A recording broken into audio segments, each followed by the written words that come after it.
everybody, and welcome to another edition of the MrWarrenHayes Show.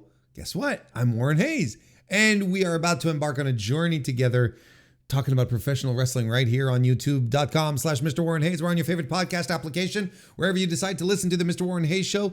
Thank you very much for tuning in.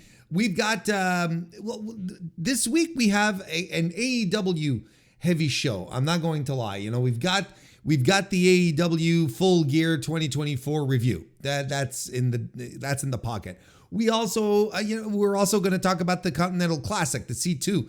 I did a little preview stream on the YouTube channel. So I put that together, and we're going to add that to the big podcast this week because it's a big event and I'm excited about it. So I want you to get as excited as I am, of course. Got some other stuff to talk about, contract news, health updates. We're back in our more regular form this week, to be completely honest.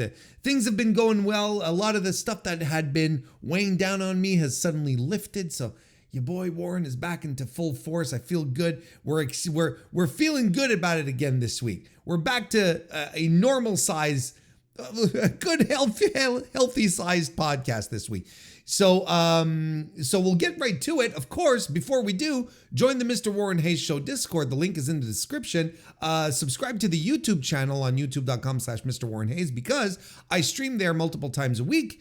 There's some stuff that, it's very interactive. It's a lot of fun. It's a good time that I have with the live crowd. And there's some stuff that doesn't make it to the podcast that just stays on stream just because, well, maybe sometimes it's a little contextual. It just doesn't translate well to put it back on the podcast, or sometimes it's just stuff that has to stay on the cutting room floor, as they say. So yeah, that's essentially. So be sure to subscribe to the channel there and join us for a live stream, or whatever. Like, it's a good central hub for all things Warren Hayes there. So be sure to focus on that as well. But if you're listening to this on the audio side of things, I appreciate you tremendously. Thank you so very much. It's a good entrance. We got everything covered. Let's get to it. Thank you for being here. The Continental Classic 2024. It was promised and it has been delivered. It's starting this week. And we have everything set up. Tony Khan said that we would actually get a selection Sunday. That we would get a selection Sunday after the Full Gear show this Saturday. He dusted himself off. I think it was at the presser. It doesn't matter when he said it. He said, "Oh, we're going to release the selection show, the reveal, on Sunday the 24th. Well, he revealed it a full 90 minutes before the end of the Sunday.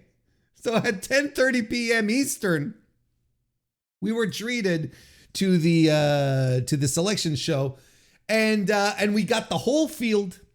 We have the whole field, and days before the Continental Classic begins, a full 3 days before it begins. Now, look, I'm not going to be too snarky. I'm not going to be snarky about it because I believe in positive reinforcement. I believe if anyone from AEW is listening to this, I want to tell you, I'm proud of you. Last year I was extremely disappointed that the reveal was a rushed ordeal, okay? And that it was just like thrown. It wasn't thrown together, but it was thrown out to us just a couple of hours before Dynamite, before the start of the actual Continental Classic, and that disappointed me. So this year, if we're getting it 3 days ahead of time, I'm not going to complain. We have time to sit down, crack our knuckles, get ourselves a good, solid preview show, because this is the kind of stuff I like. This is the kind of stuff I'm really into. All right. The sports aspect of it, the breaking stuff down, the looking at match possibilities, and this is cool. And for the next couple of weeks, I'm going to enjoy this. I know I'm going to enjoy it because I enjoyed doing it for the G1. and I do daily G1. I do daily G1 stuff for that.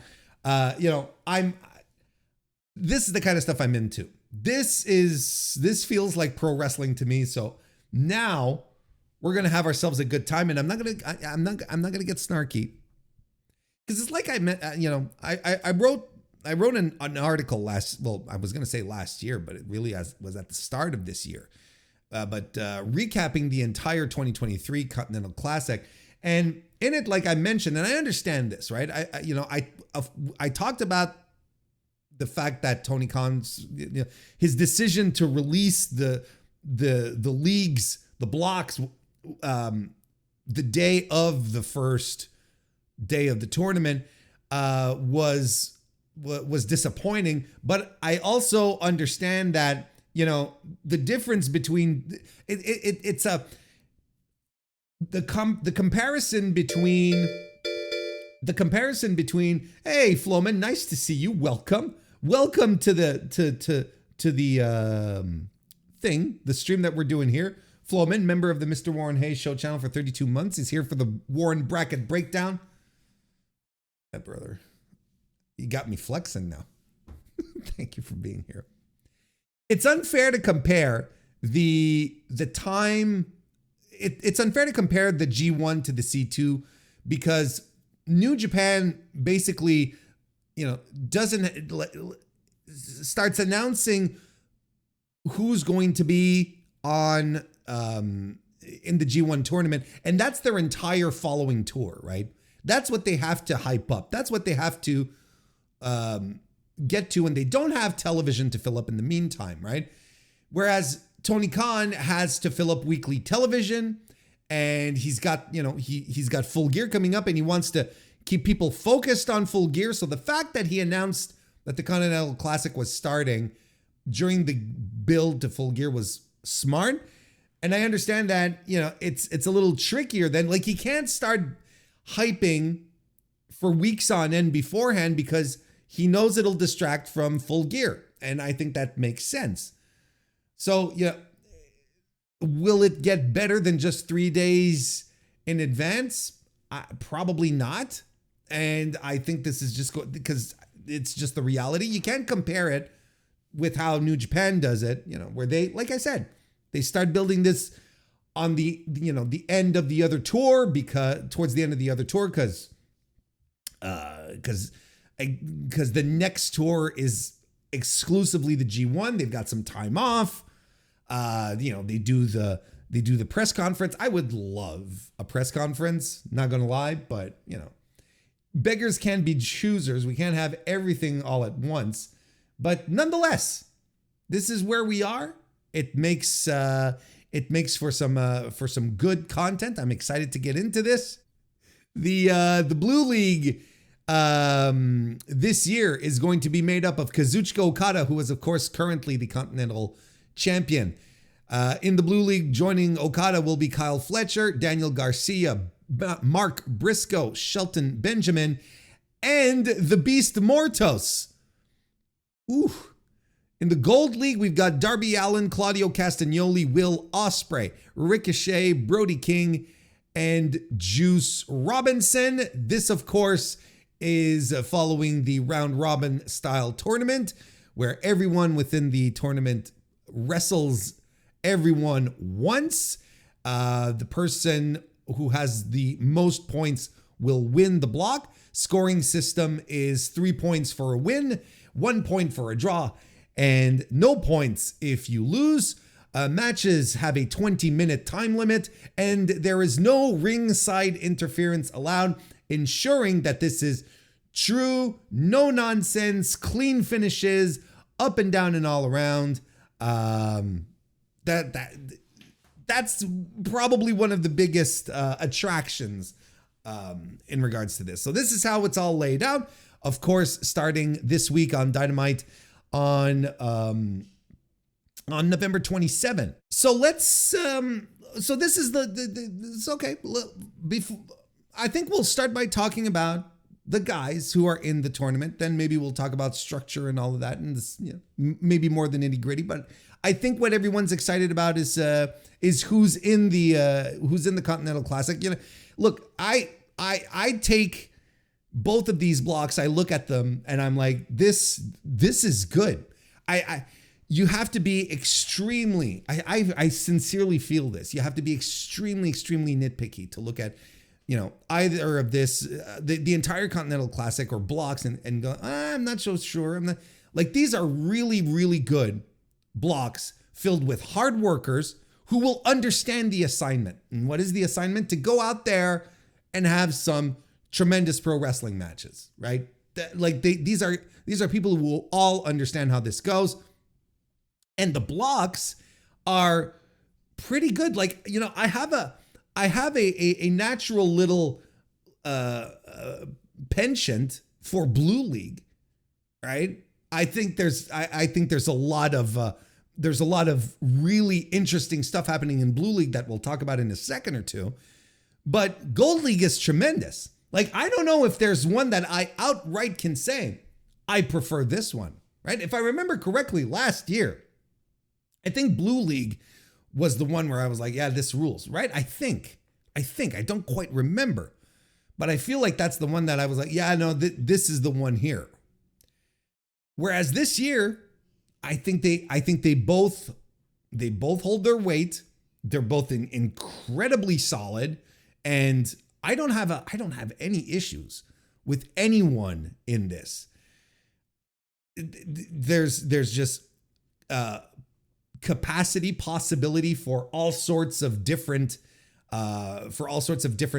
matches and meetups and things that maybe Tony Khan wouldn't book on his own, but that we're going to get to see here. As Chad is saying, there are no layups in this tournament.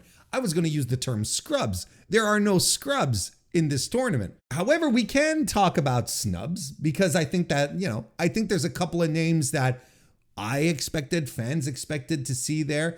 Chat, let me know if you think about who you feel has been snubbed from this tournament, and also leave a like on this stream and put it out there if you want to, get more people excited about the C2. But so some snubs. Who do we feel has been left out here? And I think the one that comes I feel everyone agrees on that is someone that should have been in here, or at least that people were expecting, is Konosuke Takeshita.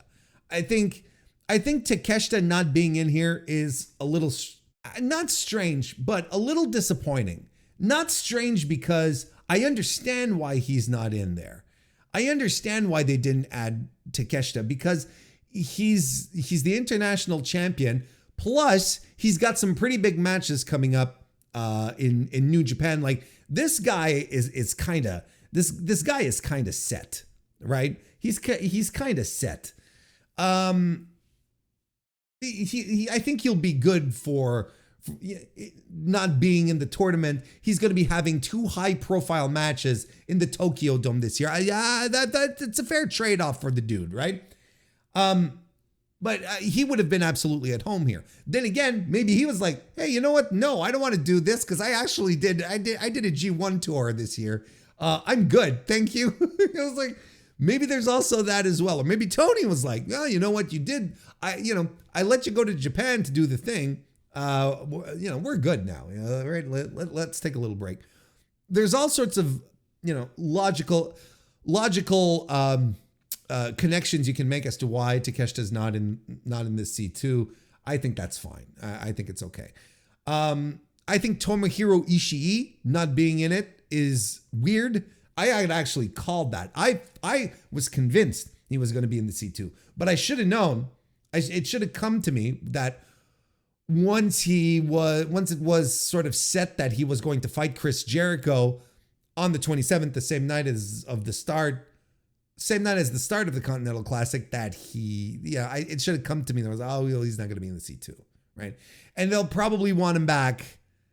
They being New Japan, they'll probably want him back for the last leg of the tour before heading into Wrestle Kingdom as well. So I was hype at the idea of having a New Japan guy in a G1 style setting, and it's Tomohiro Ishii, who is like, a consistently great worker, one of the shining MVPs of the G1 Climax overall, like not just specific G1s, like the G1 in and about itself. Yeah, so it's is it a snub? Well, kind of to me. It's a snub to me, damn it. It's a snub to me. A lot of people were talking about Jay White as well, and a lot of people were talking about Hangman Adam Page as well. There was a couple of folks, I saw that going around, but I don't know if you were paying attention or not, though. At the end, you probably were, but they have plans for Hanger and Jay White. Big plans. There's a really big rumor going around. Well, it was going around before Full Gear, before Christian Cage and Hangman Page and Jay White all ran in at the end of the main event. There was a big rumor that the main event of World's End was going to be a 4-way for the world title between Mox, Hangman Page, Christian Cage, and Jay White. With what happened at Full Gear, I would say that's coming together. I would say that's the thing. So they just plain out have other plans for these folks, and well, so be it. But you can still make the argument. You can still make the argument that there's that they're snubs, that they've been snubbed, but it's not as if they have nothing for them. It's not as if they have nothing for them. They still have the they have a substantial main event situation developing for all of those guys. Let's see here. Shout out to 2023 C2 Dark Horse Andrade, pulling for him to win and become the next 2-time Elon Belt champion. Hey, you only wish the best for speed division pillar Andrade Cien Almas. Jay White was a snub. Yeah, Buddy Matthews was a snub. You know what? It would have been pretty rad to have Buddy in there. I agree. I think it was good. Austin Gunn. Juice is there to eat pins. He's a scrub. I don't think Juice is a scrub. He's there to eat pins for sure. Juice Robinson a scrub? I don't know about that. Roderick Strong would have been a good add to Keshta too, but he would have had to eat pins, and and that's kind of the thing too, right? That's the one thing that everyone forgets. It's like they want their favorites to get in there and then have like have a clean, a clean, lossless tournament, but most of the time that's not what happens. Most of the time they're going to eat 1 or 2 losses, so not everyone is going to have the 2023 Sonata run, is my point. Ishii wasn't in the G1 either. I think his time in tournaments like this might be very limited at this stage of his career. Correct. I agree. But like the C2 is, let's be honest, at the same time, it's not as grueling as the G1 is. The G1 with the travel, the wrestling every 2 days. There's the wrestling 9 matches in a really short period with just no rest at all. Whereas this, it's your regular, it's a regular Dynamite schedule. You wrestle once a week.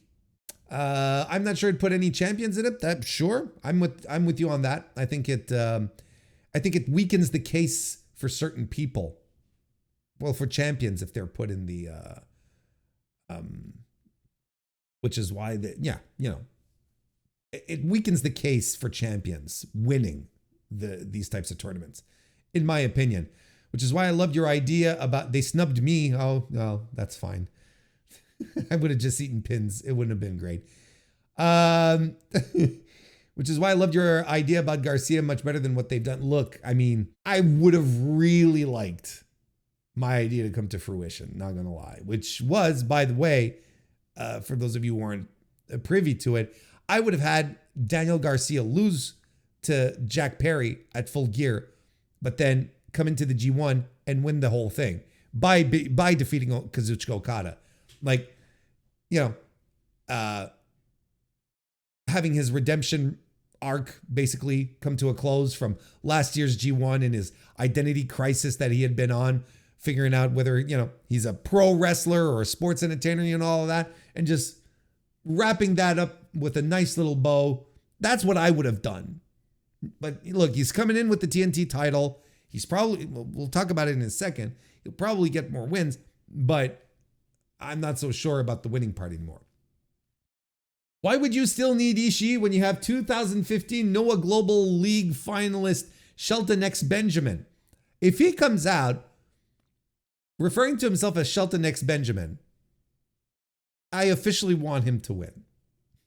That is the plain truth. So my issue there is that then they're telling us that this tournament is not as important as the world title, kayfabe wise. I'm not sure how I feel about that. I don't adhere to that. I don't like, and I don't know why people get upset about it. You know, there's just have a tournament where guys and gals are fighting for a prize, and the prize is a belt that is currently that has only had two people hold it right now. A guy who fought tooth and nail for it, and then another guy who was arguably one of the greatest wrestlers to ever do it. I don't know what the big issue is. I don't know. I would say it's kind of refreshing to have a tournament that doesn't end with, oh, it should be for a title shot. No, I think it's fine. I think it's actually good. A little self-contained thing that's all about the wrestling. And then this also creates an identity for the Continental Crown. I still call it that. The Continental Championship, where then it's like, hey, this is the sports based championship, right? This is the championship for, like, you don't want to call it the pure wrestling title, but you know what I mean. Like, the matches are still have the 20-minute time limit, even if when defending. Isn't the no interference rule still in effect? You know, like the rules of the Continental Classic follow the Continental Championship. So honestly, I don't have an issue with it. And here's another thing. Why not have a tournament that will help you build a contender or just a new guy, not necessarily a world title contender, but a guy that you can elevate, that you can bring up to another level, that you can just do something great for their career, for the fans at the same time, if they're someone that the fans really like, and just have them go off and be, you know, just have a great year and then sneakily get into the world title picture, right? I mean, you know, Swerve Strickland last year lost the Continental Classic, and he did fine afterwards. He was absolutely fine, you know. Eddie Kingston, well, he lost all his titles and he got injured. Well, the injury part is not on him, right? But you know. So when you take a look at both leagues, well, first of all, within the people that joined us, there are, I believe, 4 individuals, right, who are entering the tournament for the second time. You know, it is 4, right? Yes, Warren, it's 4. You have it right there in your notes. Brody King, Claudio Castagnoli, Daniel Garcia, and Mark Briscoe. I enjoy the idea of having people come back. I like the idea of, you know, tournament regulars. Makes sense to me. Want to try again. Want to get in on it one more time. Makes a lot of sense. So, you know, I kind of like that. But I think one of the most interesting stories here is the amount of first-time matches that are going to be gracing our screens. If we look at the Gold League right now, we have 6 first-time matches that will be happening right before our eyes. And we're talking first time, like, you know, never happened before. Darby Allin versus Ricochet, Will Ospreay versus Darby Allin, Will Ospreay versus Brody King, Ricochet versus Brody King, Juice Robinson versus Ricochet, and Juice Robinson versus Brody King. So there's already some really interesting stuff to. There's really already some interesting stuff to look into here. Now the Blue League is essentially all made up of first time matches. Like that's essentially, I believe there's only 8 matches within Blue League that have happened at least once before. Everything else is a new match. And most of these matches surround Kazuchika Okada and Shelton Benjamin. Shelton Benjamin is fighting everyone in the Blue League for the first time in his career. Daniel Garcia, Mark Briscoe, Mortos, Okada, Kyle Fletcher. These are all first-time matches. That's cool as hell. Okada's fighting Daniel Garcia for the first time, Mark Briscoe for the first time, Beast Mortos for the first time. Again, all really cool. Kyle Fletcher, he's got Daniel Garcia. He's got the Beast Mortos as well.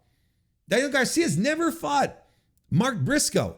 That's going to happen for the first time as well. And Shelton Benjamin, Beast Mortos. I mean, listen, like I said, Shelton Benjamin is fighting everyone for the first time here.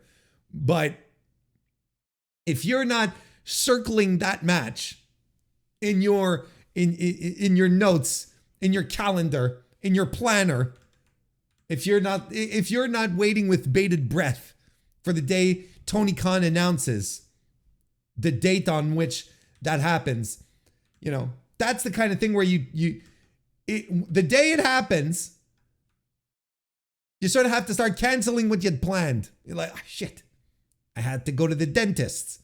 I had to go get my hair cut. I had to get married. Like, these are things that you have to move for Beast Mortos versus Shelton Benjamin. 11 first-time matches in the Blue League. 11 first-time matches. That, I think it's worth its weight in it's worth its weight in gold. Why did I struggle with that? The Blue League, if only on that level. I think that's what makes it. I think that's what makes it really, really interesting to me. I think that's what makes it interesting to me, the Blue League, and I think that's why I sort of keel over a little more onto that side. I think, because all of these, I'm all for first time matches. It's going to be great. I'm super excited about it. So those are the block makeups. A few stats here and there. I was looking at the win-loss records of everyone here. Ricochet holds 17 wins career over Claudio Castagnoli. Did you know that? 17 career wins. Claudio has 3 on him. These are the gentlemen who have fought each other the most in singles competition in gold block league. I still have trouble not calling it block. Well, we'll get there. So that's interesting there. Brody King has a lifetime. Brody King and Darby Allin have from what I could gather, fought 6 times over their career, not just in AEW. Brody King holds 4 wins, lost twice to Darby, and has a draw. So Brody King coming in with the bigger record here between them both. And then, of course, you have the history between Will Ospreay and Ricochet, which Will Ospreay holds 1 win above Ricochet. Will is 5-4 and 1 draw. So Ricochet just 1 win behind. They're very, very close to tying up that record. I wouldn't be surprised if they try to work this into the tournament somewhere. That's some very interesting stats there. I don't know how much those will come into play, because it's usually something you can look to in G1s in the G1 Climax to sort of measure and get, sort of give an impression. You're like, oh, well, this guy would be due. And I don't know how much it will be important, but, and as far as Blue League, well, since, there's 11, there's 11 first time matches. Everyone else is has smatterings of matches with each other. It's like everyone is 1-0, 0-1, 0-0. The other place is basically just it's all fresh. It's all fresh stuff. That's good stuff.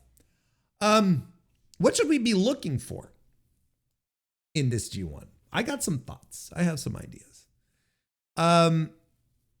First and foremost, I think it is pretty undeniable to say that Will Ospreay is the odds-on favorite. And I'm going to go out on a limb. Wow. What a limb. Get ready. Will Ospreay is going to win the Continental Classic. And here's the why. Here's the reason why. He's not only is he the top contender, there is a solid argument to be made that he is the top guy in this company right now. And Will has this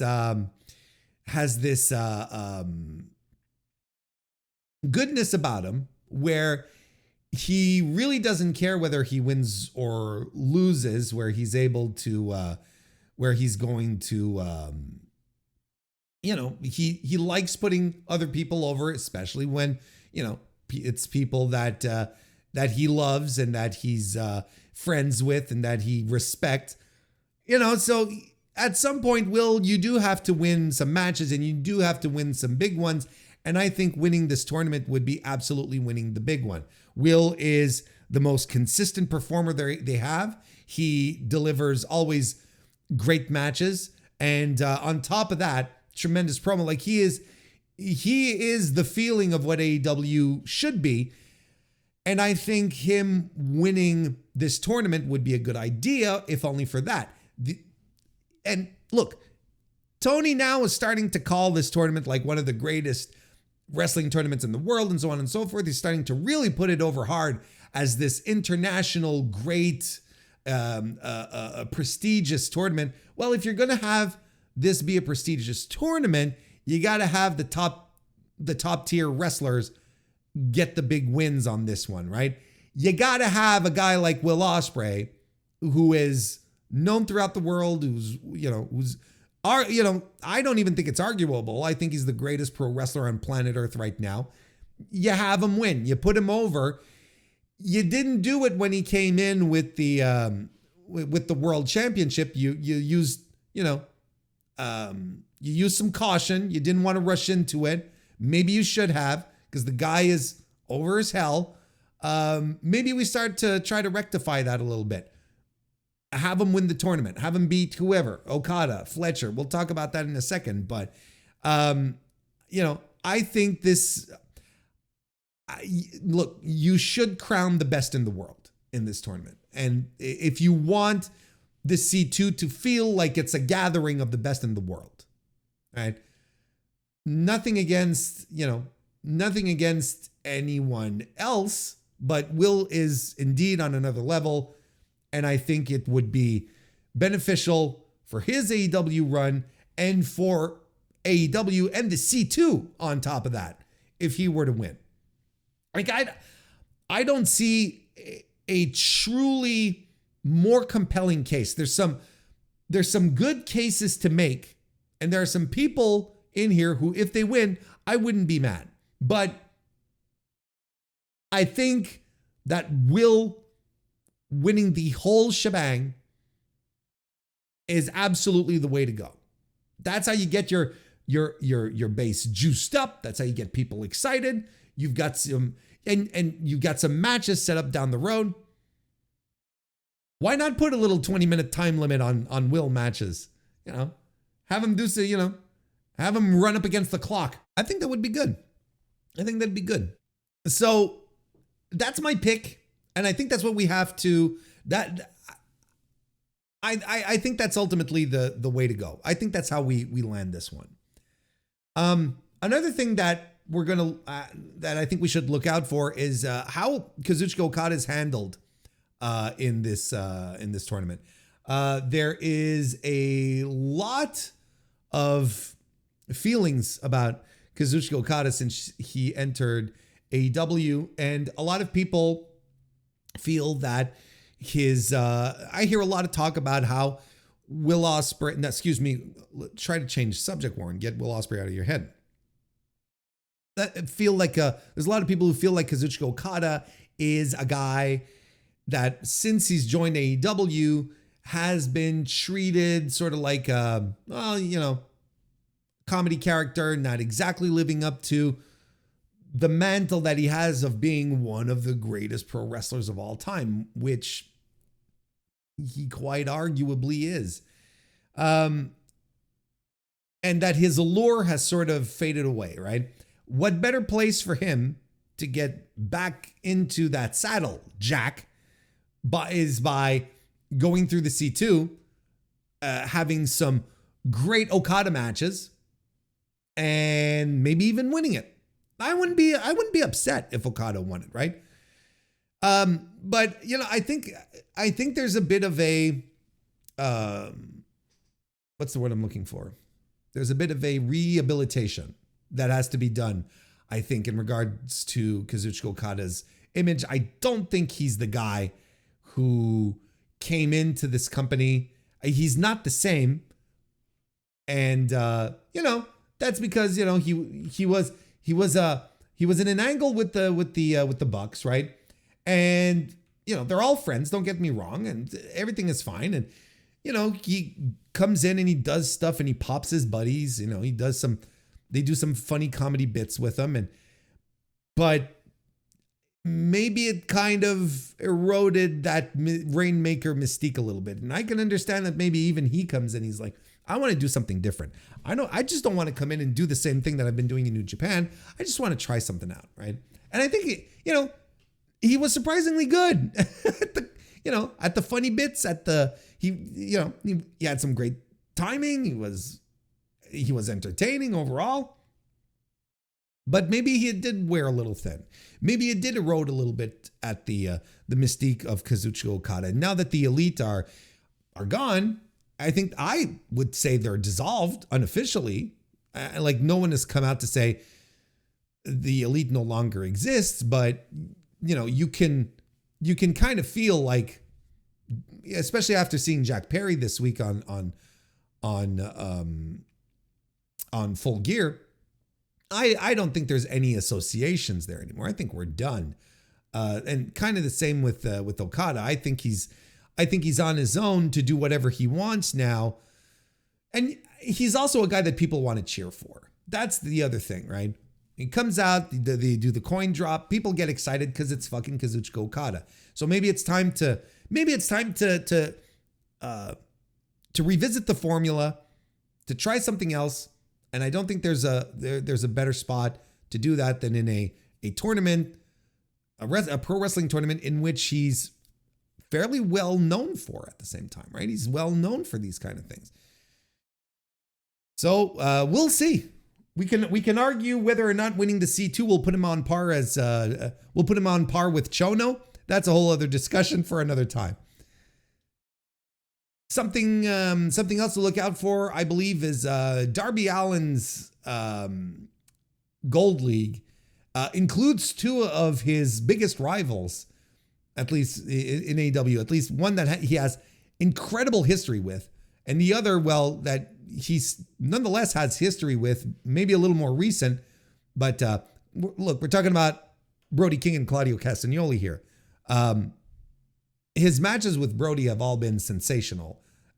These guys have incredible chemistry with each other, and they both legitimately bring the best out of the other guy. It's just tremendous. So the fact that we're going back to this well here is very exciting. And look, this is the kind of story that you get when you're able to just focus on the sports-based things instead of giving us these long-winded tales and twisting complex narratives. This is just a story of two guys who have been wrestling each other in memorable matches for the better part of their career. And they just, like I said, bring the best out of each other every time. So Darby will have Brody to contend with, but also Claudio, who's basically had his number over the past couple of months. Maybe this is sort of coming together to explain why Claudio got the win over him, why he had his number. Maybe Darby's going to get a win back here. But the idea that the idea here is that if Darby Allin has a road to get to the top of Gold League, it will have to be through two of his rivals. One longtime rival in which he has a very deep, rich history with, and another guy who is clearly positioned as his current antagonist, which is Claudio Castagnoli. And in both these cases, these have the potential to be tremendous matches. Well, actually, they will be tremendous matches because that's all they're able to have with Darby. Well, Darby is the two guys, and Darby is one guy of the three, and the two other guys having matches with Darby is what I'm saying. It's not like a triangle thing. It's more like a V. It's more like a V than a triangle. Darby's at the point of the V, and Brody's on one other end of the V, and Claudio's on the other. So that's what I mean. So I think we need to keep an eye out for that, and it's been hinted at multiple times on television, and there is a groundswell for this, but eventually, Darby is going to become AEW champion, like world champion. That's an inevitability at this point. And if you haven't recognized it yet, well, I don't know what to tell you. It's my pleasure to illuminate you. But that is absolutely his trajectory. Whether he wins it from Mox or from someone else, we can have that discussion. That's not a problem. The question we can ask ourselves here definitely is, does the road to the world championship begin here for Darby? Like, does it officially kick off here? Because he's been on the side roads. He's been on the side roads. He's been driving, through the neighborhoods to get on the highway. He's on his way. He just hasn't gotten to the exit yet, or the on-ramp, I should say. So we're coming out. We might be coming out of this tournament saying to ourselves, yeah, okay, it's sort of feeling like Darby's time.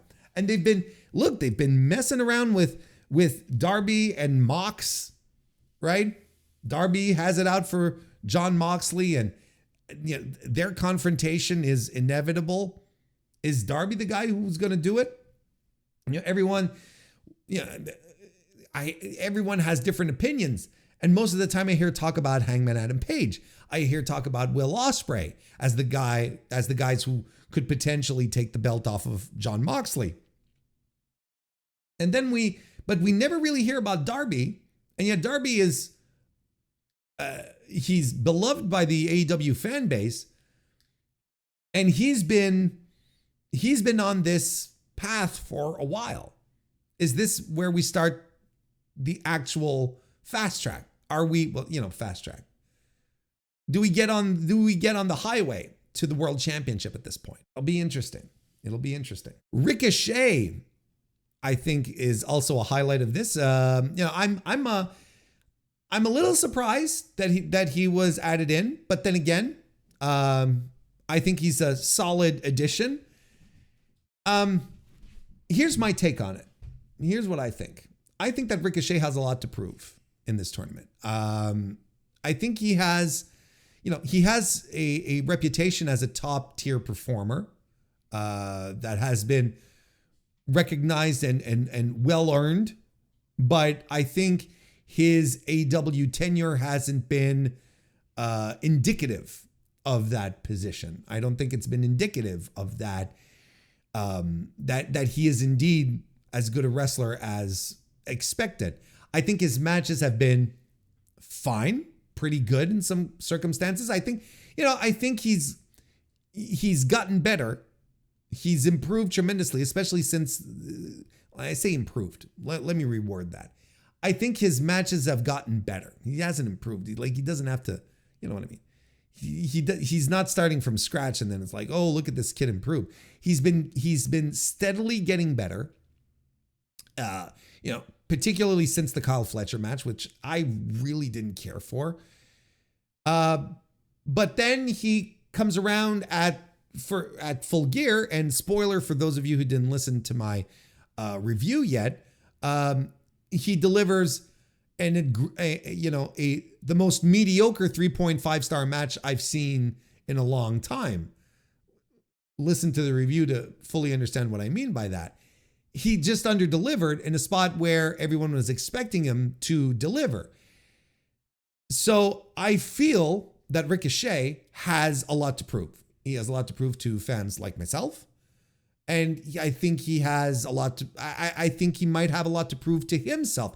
I can't imagine that this guy who had the cushy WWE job, here's a guy who could have sat back and continue to have little pushes every, 4 to 5 months, for a month on TV, month and a half, and then lose at the pay-per-view, then disappear for a while, then come back, get another little, disappear off TV, then come back in 4 or 5 months and do a couple of other matches. I think he could have stayed in that, but I really do believe that one of the reasons he left is because he felt underutilized, underappreciated, and really did want to cement, I don't know how else to put it, but a legacy to remind people that, hey, you know what? Ricochet is one of those guys. That we're not going to sit around scratching our chins about Ricochet and going, well, Ricochet, what could have been? No, he doesn't want that for himself. You get that impression with him. I don't think you can't believe that he's satisfied with what he has going on here, right? You think he has to go, you think he has to get on top of things here, right? So I think he has the chance to rehabilitate himself, if you want to use that word, to reestablish himself, remind fans why he's considered to be one of the best. I don't think he's a guy who wins a tournament, but I think he's a guy who has a solid, he has a good record. And I think that it's the kind of run that even if he loses, if he has great matches throughout, that'll do wonders for him, well and above just winning matches or winning titles. This is what he needs to do. He needs to reestablish himself. I think that's what this is. Mark Briscoe and Daniel Garcia, I think they're both similarly on the same arc here, where they're trying to have some kind of redemption for last year's G1. They were C2, excuse me. A little slip there. I think they both had neither of them had good final records, right? They were both losing records, and but the stories they were telling last year made sense for that as well. Mark Briscoe was unfortunately still finding the story was that he was finding his feet as a singles competitor, and Dan Garcia, like we mentioned, was in his identity crisis. Now you come back a year later, Mark Briscoe has been Ring of Honor World Champion. Daniel Garcia is now the TNT Champion, is re-signed. He feels probably a lot more confident than he did last year. So they should do better than last year. Like they should. I talked earlier about, and on last week's streams and whatnot, and the MrWarrenHayes show and all of that, and the AEW Full Gear preview and the AEW Full Gear review. Like I talked about it everywhere, where I felt like the plan for Daniel Garcia was to lose against Jack Perry and then come in and win the Continental Classic this year to really like elevate him, get the push, defeating all these great guys, beating Kazuchika Okada in the finals, and then moving forward and just being like coming up as a true underdog spectacular. I think that could have been really, really fitting for him, and washing away in the meantime last year's G1 C2. Jesus, washing away last year's C2. That's clearly not what we're getting, and the fact that Garcia has a championship already, I think it weakens his case. I don't think his case to win the C2 is as strong as it was last year, or as strong as it would have been. Well, no, it's stronger than last year, excuse me, but it would have been a stronger case for him if he had come in without a singles championship. So I think that damages the case a little bit. I don't think Mark Briscoe is a guy who's going to win either. I don't think he's going to have, a remarkable final score either, I don't think. But he's going to work hard throughout the entire way. Like, the thing with Mark Briscoe that you can count on is that when it's time to go to work, he's going to go to work, and he's going to do everything in his power for everyone to get the for everyone watching to just have a great time. I think that's that's what's going to happen here. And then there's Kyle Fletcher. I think immediately out the gate, I talked about Beast Mortos versus Shelton Benjamin as a match that everyone needs to circle, right? But Okada versus Fletcher is the match I think everyone is zeroed in on. I think that like it's laser vision at this point. That's the one everyone wants to see at this point. All based off of that tremendous performance that he delivered, he being Kyle Fletcher, this weekend at Full Gear. And clearly a guy who's being poised for great things. It would behoove Kyle Fletcher to get into the ring with Kazuchika Okada and tear the house down. And we don't even have to wait for finals for this. This is going to be a match in the Blue League. And the only probable outcome here is that it continues to establish Kyle Fletcher as a top guy. I think if Kyle Fletcher meets Okada in the Blue League, here's how I'd do it. I'd do it on the last night of league competition. I'd do it on the last night. And I do it on the last night where Okada and Fletcher are tied for points or in the semifinals. We don't know exactly if they're doing block finals, right? We don't know if that wasn't announced. So are they just doing, I'll address this later, but I'm just pulling it up here because it's part of my thought process here. Are we doing block finals like we did last year, where the two top scorers fight to determine the winner of the league? I'm saying blocks, but you know what I'm saying. And then those two move on to the finals. Or are we doing just straight up the top winners of both sides? The top point scorers move on to the finals. Very in a very like what the G1, at least in the 2010s and whatnot, what the G1 used to be, right? And I'm sort of looking. I looked at the schedule and I'm like, well, it's probably that, right? It has to be that. But look, right now we don't know what it is. But whatever situation we end up in, I think Okada has a great C2, blows through everyone, just like, he's a weed whacker and he's just like slicing everything up perfect until the very last night where he has to fight Kyle Fletcher. and Kyle Fletcher comes in and spoils Okada's tournament. And that would be such a tremendous piece of business. That would be some bold booking. And I wouldn't think that AEW would really side with bold booking. But on Full Gear this weekend, there were a couple of very bold decisions that they did with their booking, including Jay White beating Hangman Adam Page again. Like, this is all. So I'm kind of like, maybe they'd have the guts to do that. Maybe they do it, and they should do it. But there's a little apprehension. I still can't go all in on this type of booking scenario because AEW struggles with the follow-ups to wrestlers scoring big wins. They really do.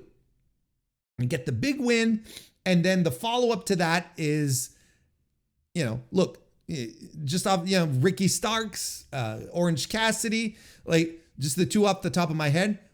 Guys who were poised to be elevated, cracked the ceiling, and somehow drifted back down to where they were, despite the fact that the audience was ready, everyone was ready, the vibe was good, and somehow it didn't quite work out that way. It's strange to me. So now instead you get but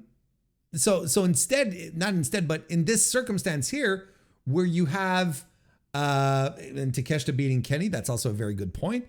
It took them a while to come back around to Takeshita, right? So do they drop the ball with Fletcher here? And I hope they don't, because I really do think they have something special with Kyle Fletcher. And he's rising to the occasion. Like, it's not just a question of the company's getting behind them and we're going to push them and you're going to have to deal with it. Fletcher is delivering and over delivering. He is pouring his heart out into this. He understands the spot that he's in. So he's like, look, I gotta deliver. I gotta over deliver. This is my spot. This is my time. So it's not as if he's just sitting around and letting it happen.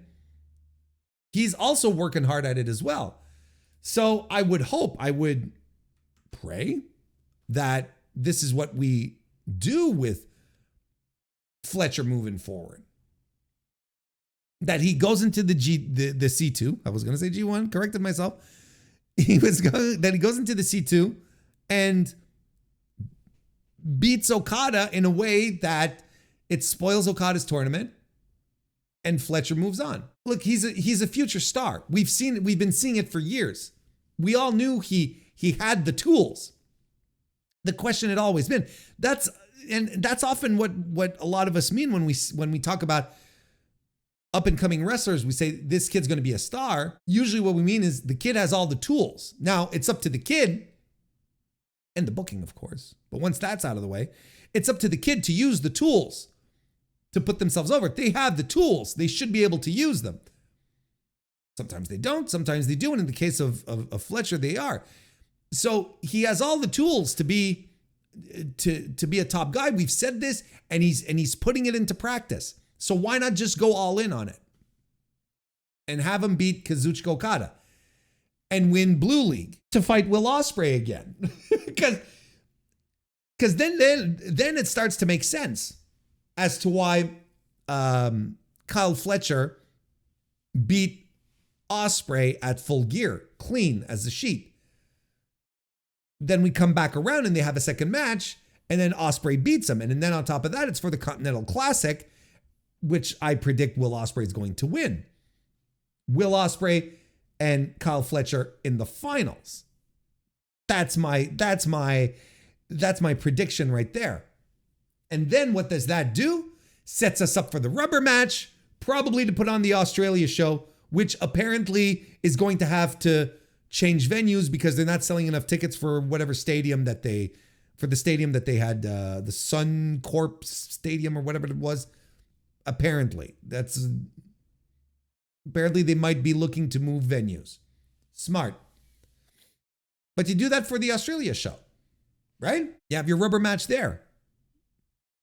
It's a good plan. That's what I'm hoping for. These are all little things I'm looking out for.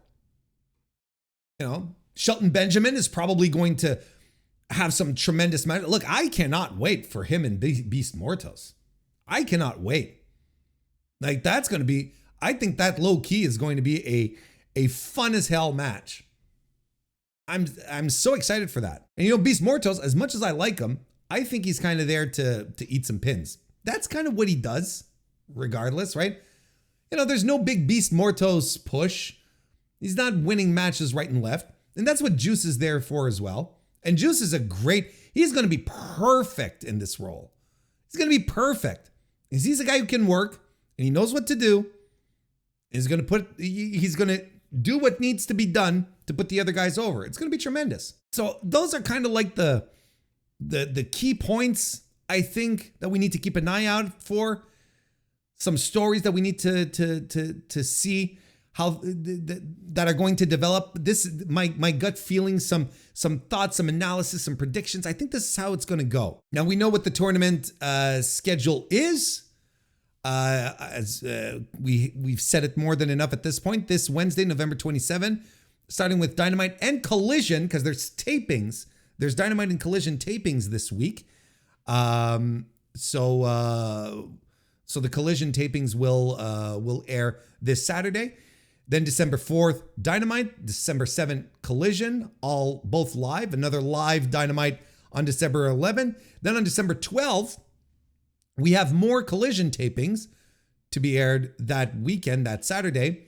December 18 will be a live Dynamite. December 21st will be the Collision from the Hammerstein. And that one's going to be live. But then on December 22nd, which is the Sunday, there's going to be a Dynamite there in Hammerstein, and that's going to be the Dynamite taping that's going to air on Christmas Day, Christmas on 34th Street, what they're calling it, right? And that's the Dynamite that's going to be airing on Christmas Day, and it just so happens that after that, the only event in the C2 that follows the Christmas Day taping is World's End on December 28th. So that all means that the finals of the C2 are going to be taped, and the spoilers are probably going to be out there for 3 days up until we get to Christmas Day. So that's going to be a challenge. So we are going to know likely, there's no likely, it has to be that once we hit December 22nd, the Sunday, we're going to know, it's going to be out there who makes it to the finals of World's End. That's going to be a bit of a challenge. And I wonder how it's going to impact, my overall appreciation for the G1, right? If there are tapings, if there's stuff that's not happening live, especially the block winners being revealed, I don't know. I'm going to do my best to stay away from them, but sometimes it's really friggin' hard. Sometimes it's going to be really, really hard. I don't know how we're going to do this. And is that going to impact my appreciation of it? Am I going to be less stoked? Because in the meantime, we've got two Collision tapings on the meantime, right? You got to think that they're going to keep their big matches for the live shows, right? You're going to think that the bigger attraction matches are going to be done live, and that we're not going to just relegate them to tapings and risk the spoilers legitimately spoiling everything, right? So we'll have to see how that goes. But yeah, I mean, that's going to be real tricky. That's going to be a legitimate tricky one. And I think this would all be so much better if we just had like the overall schedule and the structure, right? Because like we talked about just a few moments ago, when I say we, I mean me. What are we doing with the finals? Are we doing block finals like last year, where the top 2 points earners face off each other and and those guys go to the finals? Or are we just doing the top point earners? Because I kind of look at the schedule and I don't know how they'd fit in this schedule here this year. I don't know how they fit in block finals or league finals, excuse me, before moving on, right? I kind of have a vibe that it's going to be the top 2 point earners who are going to move on to the finals, which is what it should be. You don't necessarily have to make it more complicated than that.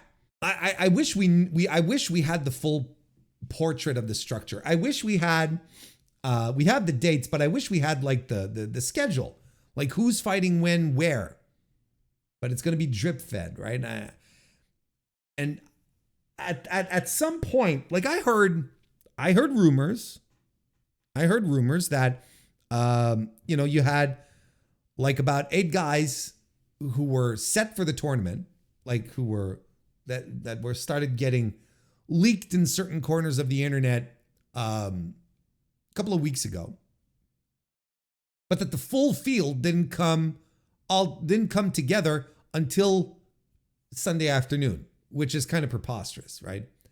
And I'm like, is this how you book a tournament? Because I feel like if I'm booking a round robin tournament, this is me having never booked a professional wrestling match in my life here, but I feel that if I'm booking a tournament, I need my guys in front of me. I need to know the players. I need to know who's going in here.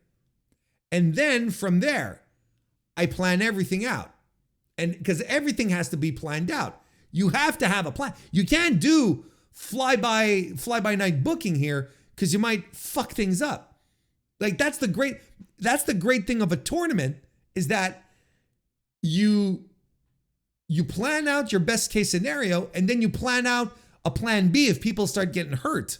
Like that's just how it goes. But I'm looking at if I'm sitting down to plan this out and I only have 8 guys and the rest are TBD, I don't know how you can do this properly. Now I can only assume that this tournament is already set up. We already, like in the hierarchy of AEW, the people who need to know who's going to win, who's heading to the end. You have to assume they already know. They have to know who's finishing where and whatnot because it's a tournament. You plan all of this out at once. So in that respect, I don't know why we can't get the schedule. I just don't know why we can't get the schedule and keep the last night obfuscated if you want, right? Because the last night is usually it's usually indicative of things. You can usually read those tea leaves to try and figure out, well, who's going to be where, who on the card, and what are going to be the stakes. That's usually how you can. That's usually how you can start figuring out how things are going to go. So you can obfuscate the last night. I'm okay with that, but like spread out everything. Make us understand who's fighting where when.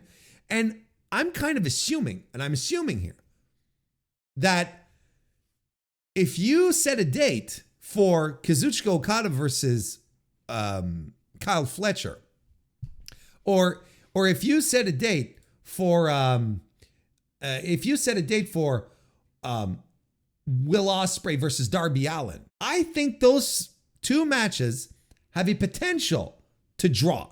I think those are matches that have a potential to get people excited, to at the very least travel for that kind of show.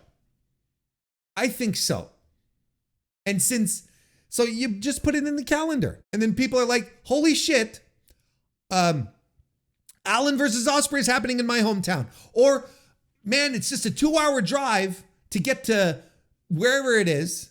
I'm buying a ticket and I'm going because I'm going to see Okada versus Fletcher for the first time. and it's going to rule. You know, as if not putting those matches out there, again, sort of, you know, it boggles my mind and sort of rattles the cage in my brain. I'm like, well, you know, AEW needs to find every possible way for them to generate ticket sales. And these are matches that have a potential to draw.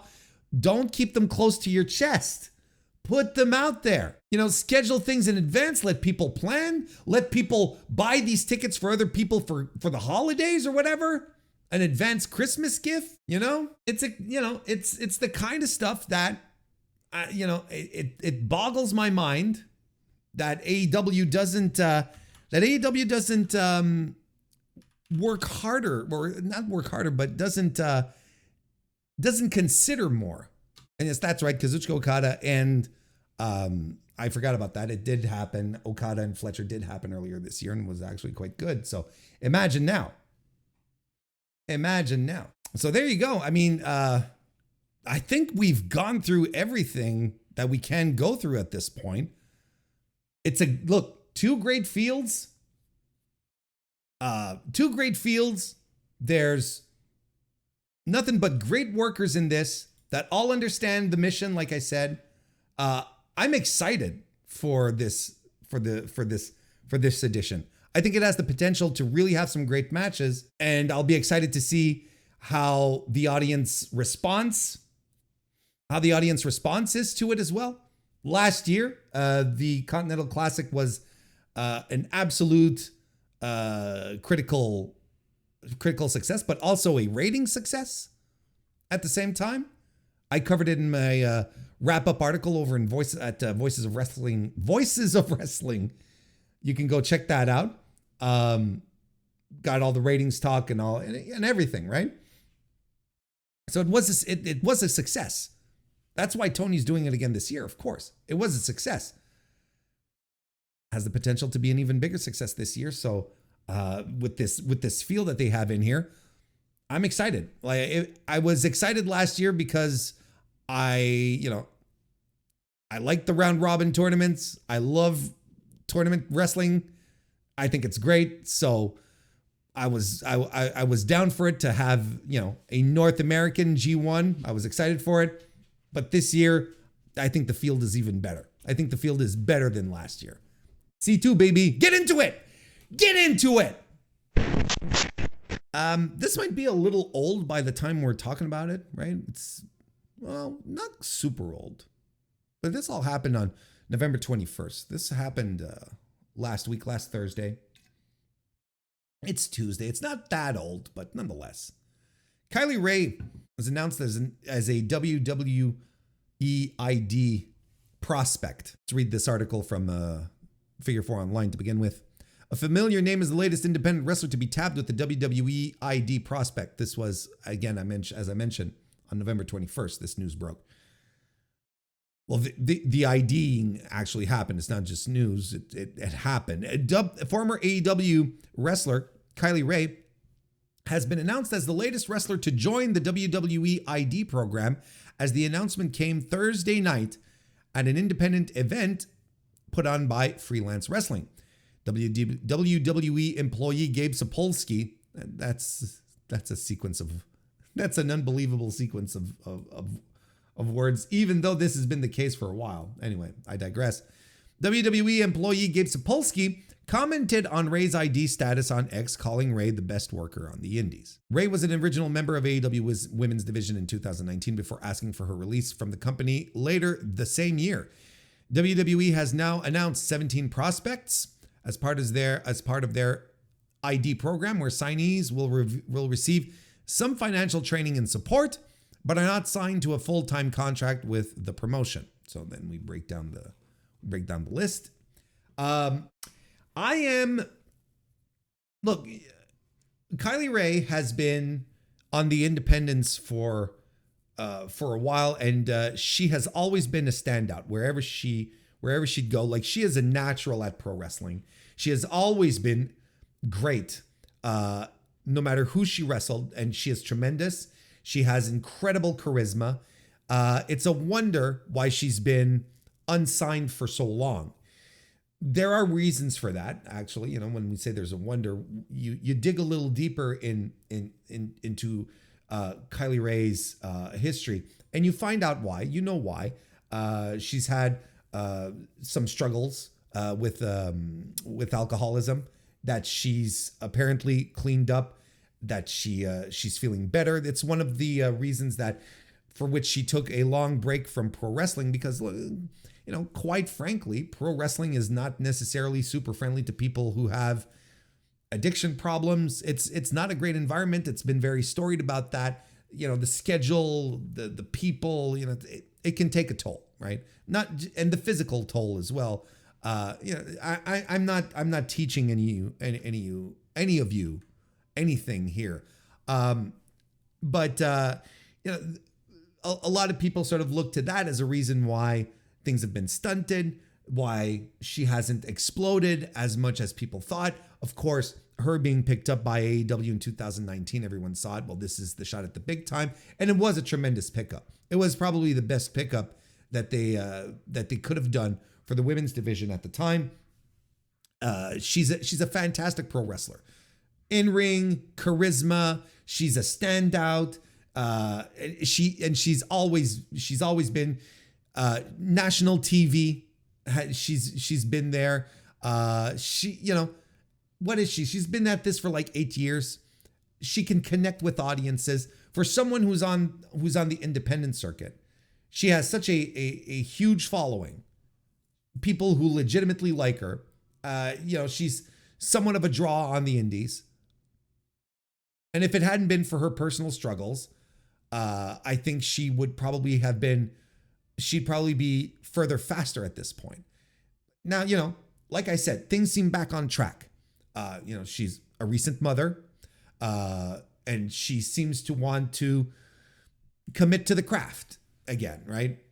It's a good comeback story. And, you know, some people applaud this and you know, a lot of people applaud this. I mean, look, I want good things for Kylie Rae, and I want her, you know, I want her big breaks, right? I was fortunate to be able to have a quick interview with her in the midst of all the confusion that was surrounding AEW. And I was fortunate enough when through Pro Wrestling Illustrated to have a little chat with her. And she was so nice, so friendly. You know, she had told me, you know, that she wasn't doing many interviews. She didn't want to do interviews, but she was going to make an exception here. And so, you know, I wish her nothing but the best. The question that I have, the thing that boils my blood, I guess, you know, maybe I'm hype, maybe I'm, you know, I'm going a little overboard, boils my blood. It's not like something that makes me infinitely angry, but that I don't understand. And when I don't understand things, it makes me upset. Ask my kids. That's always what I tell them. It's like, you want to make me upset? Make sure that I don't understand something. Here's what I don't understand. Why not just sign Kylie Rae and put her into NXT? Like, why not do that? Because to me, when the news broke, I was stunned and it felt odd. You know, Kylie Rae is not a green talent. She's not fresh out of the box. She's been around. She has a track record. She's done all sorts of shows. She's wrestled tons of people, worked national TV, proven track record. And I feel like giving her a WWE ID is beneath her. I think it's under her. There are people that are being picked up here who are very fresh on their journey and are probably very, very excited. And to me, that's what makes sense when you're like, here's a prospect, right? This is a prospect. This is someone you got to keep your eye on. This is fucking Kylie Rae. Like, this is Kylie Rae that everyone who's a pro wrestling fan knows about. Even if you think the indies stink, you know who this woman is. She's even had WWE tryouts, right? She did a dark match, right? Was it earlier this year or late last year? I don't quite remember. Like, they know who she is. She doesn't come out of nowhere. So then I think about it. I try to make some arguments. I try to figure out what would be the reasoning behind this, right? Maybe this is a way for WWE to test her reliability, right? Because, like we mentioned, she has had in the past a series of issues that have plagued her, made her not quite reliable. How about that? And maybe that could turn people off, and maybe WWE just wants to make sure that she gets that she can do the thing, right? And maybe it's for her as well. She has also been very careful as to how she gets back into wrestling, right? She finished her degree. I can't forget what she studied in, but she finished her degree. Wasn't even a master's, I don't remember. But she finished a degree on top of it all before diving headfirst back again into pro wrestling. Maybe she just wants to dip her toe in. Maybe she wants to see, okay, well, this is the opportunity before me.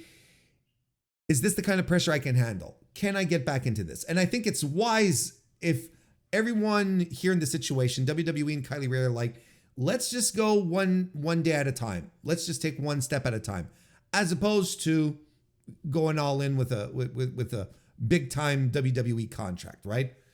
But then again, you could have her wrestle at NXT nonetheless, right? It's not as if being a member of the NXT roster means that suddenly you're running the gauntlet of shows, that you're traveling up and down the country, traveling internationally. No, you're fighting out of a fucking warehouse in Orlando, Florida every week. I think there's something to be said there that is already accommodating for her. She doesn't have to do the house show loop. She's Kylie Rae, she's fine, And you don't have to use her every week either. There are lots of wrestlers they don't use every week, but maybe they want to use her as she comes in because of who she is, because she's such a magnetic, charismatic personality and a great pro wrestler to boot, that they're just like, no, we gotta go all in on this girl, right now. So maybe they want to make sure that, I can understand the let's test out the grind argument before going full in on the grind.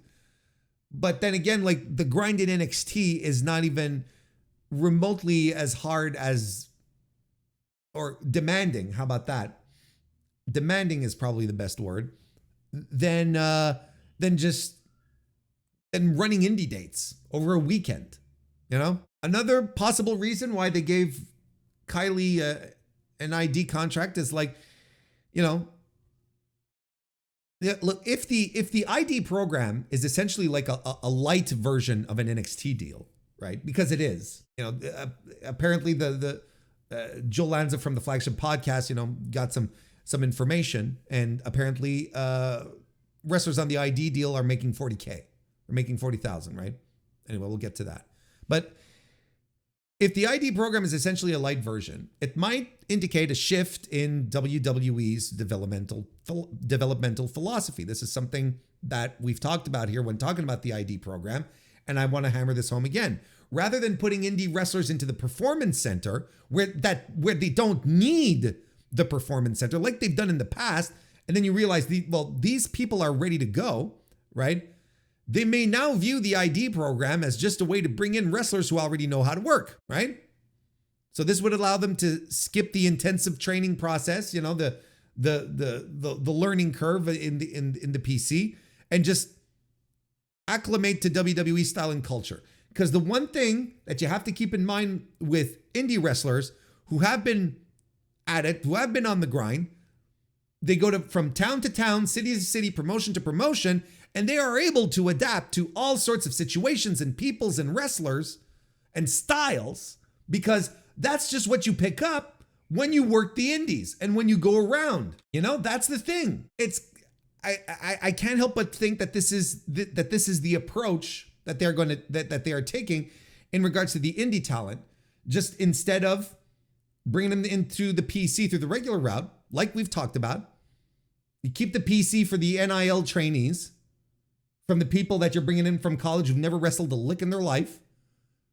And this is what you do with the indie talents. And again, maybe another reason why they decided to pay her here is that these contracts are probably a little more budget conscious, and they probably have, they're probably a lot looser for a bunch of reasons, right? Like I said, Joe Lanza reported that these contracts pay the wrestlers $40,000 a year, of course, while allowing them to take indie bookings. For WWE, then it becomes a low-cost way to keep tabs on talent without fully committing their resources, right?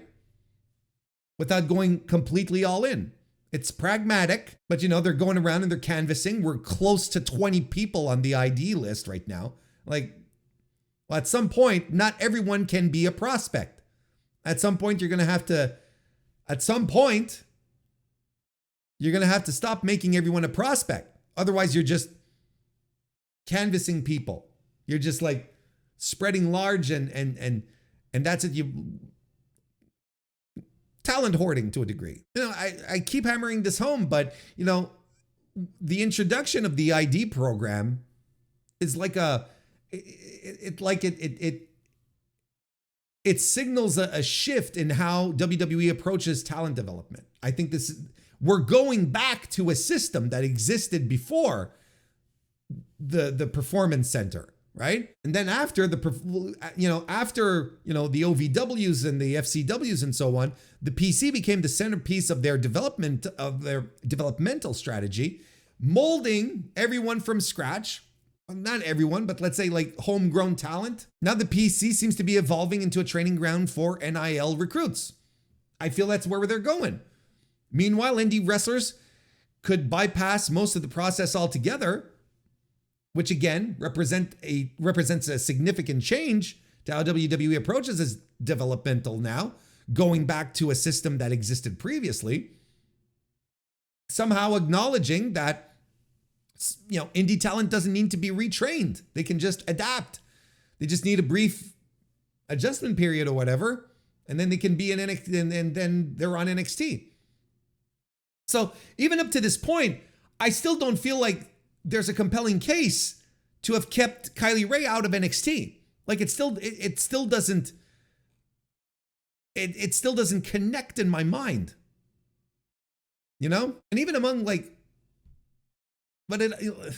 look, we're not privy to all the details of the contracts, right? Even among the industry insiders, there's a lack of clarity as to the WWE's ID program, right? At the media scrum last week, our very own Kristen Ashley asked Tony Khan about these contracts, right? It was, she essentially asked them, well, how is AEW going to react for the developmental of its own to developing talent now that the WWE ID program is out there?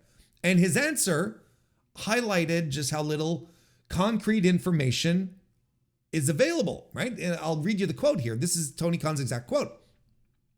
"I think I'm not completely sure how those deals are going to work. I've heard some stuff about there being matching rights with the people that have signed them, which would be an interesting thing. I have some thoughts on it, but I will reserve my judgment until I actually test such a mechanism. So far, it has not been a major conflict with any of those talents being signed elsewhere and impending their ability to work with us. But it will be interesting to see how that goes in the coming future." So not even Tony Khan knows exactly what's in those contracts yet. He heard there was a matching offer, which was something that we assumed, right? And that actually introduces more questions about the nature of those contracts. If WWE has the right to match offers from other promotions to sign them, then it suggests they're not just dabbling in indie recruitment. They're hedging their bets to make sure that they don't lose the talent. And the more that they canvas, the more that they add people to the ID program, the more they're essentially hoarding talent. The key points here that I raised, like even a major competitor like AEW doesn't fully understand the scope of these contracts, right? This is what we glean from this. So it indicates how tightly WWE is controlling the flow of information. So, it's hard to evaluate the program when so much is opaque, right? A matching clause in the contract, and I'm speculating here, right? Because This is all we can do. We can only like throw these things out there and hopefully make sense with them. If there's a matching clause in the contract that may prevent wrestlers from freely making choices, right, on the open market, what else is in there, right? What else is in there? What like, okay, for instance, would WWE pull talent from indie bookings on short notice? Are there conditions that automatically elevate talent to NXT, or is it discretionary? Like, what's the path? What is the path to WWE once you've been ID'd? We thought it had something to do with the schools, right? But we don't hear jack about the schools. There's nothing going on with the schools. I think there's maybe 2, maybe 3 WWE ID prospects that were taken from the schools. The rest are all from promotions. Kylie Rae, like Marcus Mathers. Like these were already established indie wrestlers. Do these deals ensure some kind of exclusivity, or can wrestlers freely negotiate with other promotions? There's still so much that is shrouded in mystery in regards to this whole thing. But the thing is that, and this is the flagship guys that made this point, which is very, very salient, is WWE is using a lot of leverage to maintain leverage. That makes sense. They're using the attraction that they have of being the biggest promotion in the world, and a lot of wrestlers' dreams to be in WWE, right? They're using that leverage to bring in these talents who are then trading some leverage, potentially a lot of leverage, to exclusively work for WWE. Because if there's a matching clause, right?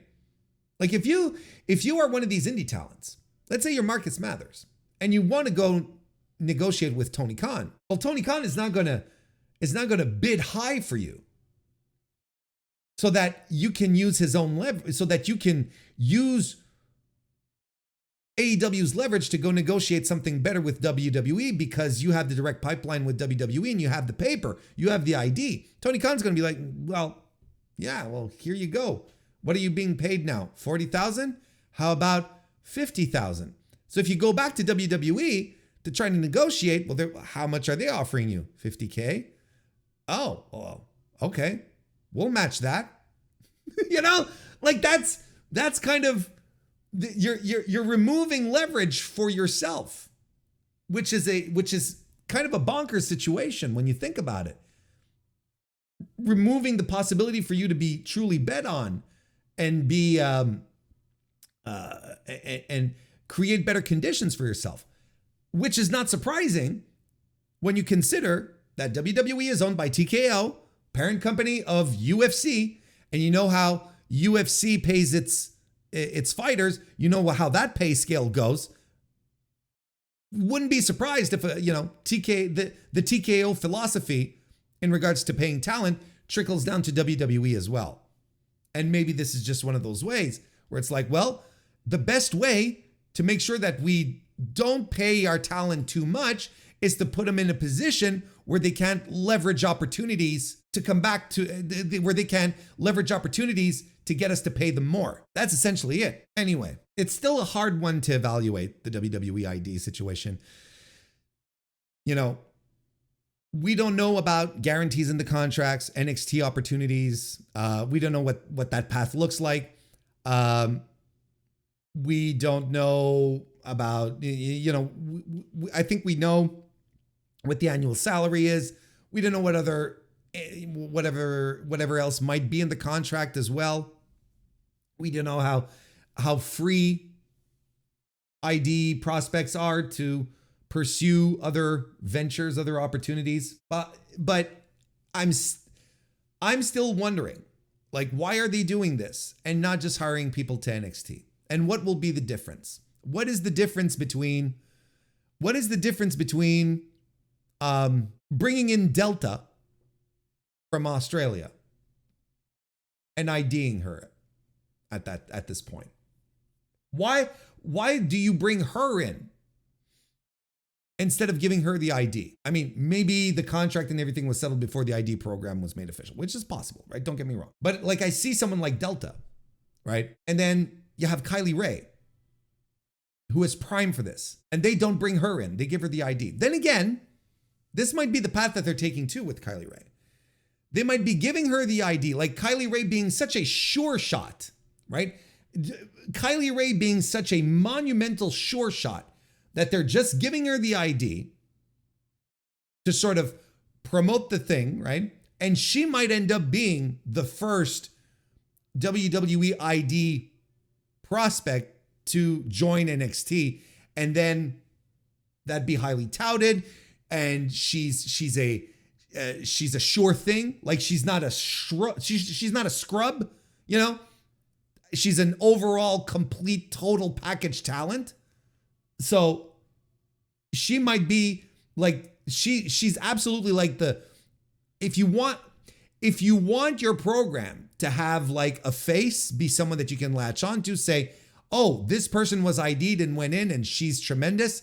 Like she's the one. Like she's the person that you want to be the face of this ID thing. So maybe this is all this is. Maybe this is just performative to a degree, where she might actually even have an NXT contract right now, but they want to do the ID thing with her first to get some interest, to give a boost to the program, so that when she comes in, she'll be very she'll be the face of the program. She'll be the flag bearer of success kind of thing. Because they don't want to miss their shot with this first. Whoever they bring in first, you know, can't fall to the they can't fall to the wayside. They can't just they can't be just terrible or it just not work out. You need a sure thing. And I think Kylie Rae is the surest thing they have right now. So maybe this is all just performative. You know, they don't want this to be a Lars Sullivan, is what I'm saying. You know, and I think this is a good way to make it work. Anyway, good for Kylie Rae, I guess. My point still stands. I think this is beneath her. I think it makes the program look silly, but look, maybe it'll all work out in the end. And isn't that all that matters? Yes, it is. Let's get some contract news, and then we'll do some health updates, and then we'll call it a night, I believe. TNA Wrestling officially signs Lei Ying Lee, the former Xia Li from NXT. The company announced the news on Tuesday, ergo today when we're recording this, writing, quote, TNA Wrestling confirmed today that it has signed Lei Ying Lee. Lei, there's an accent on the E, all right. Lei Ying Lee, the award-winning combat sports athlete, brings extensive martial arts experience and 7 years at the WWE. I love that they say the WWE. That makes my day. Isn't that tremendous, chat? God, I love that. 7 years at the WWE to the TNA ring. She is a specialist in the martial art of wushu, a competitive Chinese martial art that integrates striking, grappling, throwing, and more. Good for her. Lee made her TNA debut in September at the company's TV tapings in San Antonio, defeating Hyan in her first match. She returned for Bound for Glory the following month, where she participated in the Call Your Shot Gauntlet, and the following day's TV taping, where she defeated Maggie Moore. TNA heads to Winston-Salem this weekend for Turning Point. I'm very excited for the future in TNA wrestling. I have my eye on a lot of the knockouts, starting with Masha Slamovich and Jordan Grace. Well, Jordan Grace, you better get your licks in while you can, Lei Ying Lee. Jordan Grace not going to be around there she's not going to be around for long. So you better you better settle what you want to settle before the start of the year. You got a little over a month. You can do it. I believe in you, pal. Lee was defeated by Slamovich at GCW Josh Barnett's Bloodsport 12 on Sunday. Bloodsport was this week? Just goes to show you like how little interest I have. Oh yeah, no, I knew that. I knew that because Marina Shafir came out and she was cornered by Mox. And people were like, ooh, WWE and AEW stars on the same card. That's right. That was this Sunday. Grace will challenge Slamovich for the Knockouts Championship on Friday at the TNA Turning Point. $20 says Slamovich retains. I think, maybe I might actually bet some money, try to find a betting site. I feel like that's easy money. Slamovich versus Grace at the Turning Point thing. Anyway, good for her. 7 years she spent in WWE doing practically nothing, though. Doing essentially nothing and sort of getting a reputation of hurting people with her kicks, right? Anyway. It's a perfect fit for her, don't get me wrong. She'll fit in tremendously with TNA. That's kind of where she belongs. It's fine. Good for her. Congratulations on being signed. Saraya is taking a little break from AEW to focus on TV projects. Oh no. Saraya has been off the AEW grid for nearly 2 months. Oh no. Oh no. I'm sure we've all noticed. Haven't you noticed, chat? And on Thursday, she revealed why. The former AEW Women's World Champion attended the American Reality Television Awards. That a thing? And while doing an interview, she gave an update as to her status. Quote, I'm taking a little break right now so I can focus. Let me say that again. I'm taking a little break right now so I can do more of this red carpet events again. I haven't been on a red carpet in a minute. It's nice to be back, she said. Saraya last appeared in a 4-way number one contenders match on the October 8th edition of Dynamite. The 32-year-old said she recently co-hosted an episode of Catfish, a long-running documentary series on MTV about the truths and lies of online dating. She said everything on the show was completely legitimate and that she was blown away by the experience. She would love to host a show based on the popular The Challenge show and anything that is active. So essentially, Saraya is like out there shopping herself some side gigs while receiving her AEW check. I mean, good for her. But whatever shall we do with Saraya taking a little break from AEW to pursue TV projects? Oh no! Oh no! Let's see. We did this, right? Yeah, okay. Health updates. Jade Cargill is injured. Dave Meltzer is reporting that Cargill has been written out of storylines on SmackDown to cover for an actual injury. It isn't known how severe the injury is. We did get confirmation that Cargill is injured, but the severity wasn't known internally. Past those involved in creative were told. What? Oh, God, Dave. We did get confirmation that Cargill is injured, but the severity wasn't known internally. Past those involved in creative were told it will be a minimum of 3 months out, maybe longer, which is why they released the story of such severe injuries. God, what a sentence. So, not a lot of people knew outside of creative. We don't know how long she's going to be out, know what the injury is exactly. You gotta have buyer's regret, right? When it comes to Jade, you have to have buyer's regret. Remember how much of a big deal they were making this signing, and then they get in the ring, they have her do stuff, and they realize, man, she's not it, isn't she? And you can talk about aura all you want, just like we did in AEW, but here's the thing: at least when Jade was in AEW, she was treated like a big fucking deal. She was treated like a big deal. In WWE, she's just another person. She's just someone else who jobs to Nia Jax. You know what I mean? And then on top of that, she gets injured. She's doing nothing. She's barely even wrestling. She's doing nothing. She's in tag matches all the time to cover for her weaknesses. The positive point in this, Bianca Belair is rid of the dead weight, and hopefully they figure out to do something really, really, really good with her. Bianca. But hope Jade gets back on her feet. It does suck. I don't wish injuries on pro wrestlers, so I hope she gets back on her feet soon. Willow Nightingale, of course, as we all saw on Full Gear this weekend, is back from injury.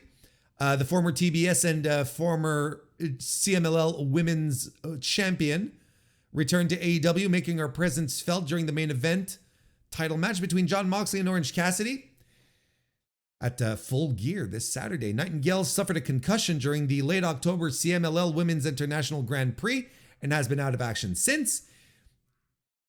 And so during one of the many skirmishes and run-ins that took place during the world title match, Nightingale ran out to help even the odds for the conglomeration and target Marina Shafir. The two brawled at ringside before Nightingale eventually disappeared. That's good news. That means it wasn't too severe.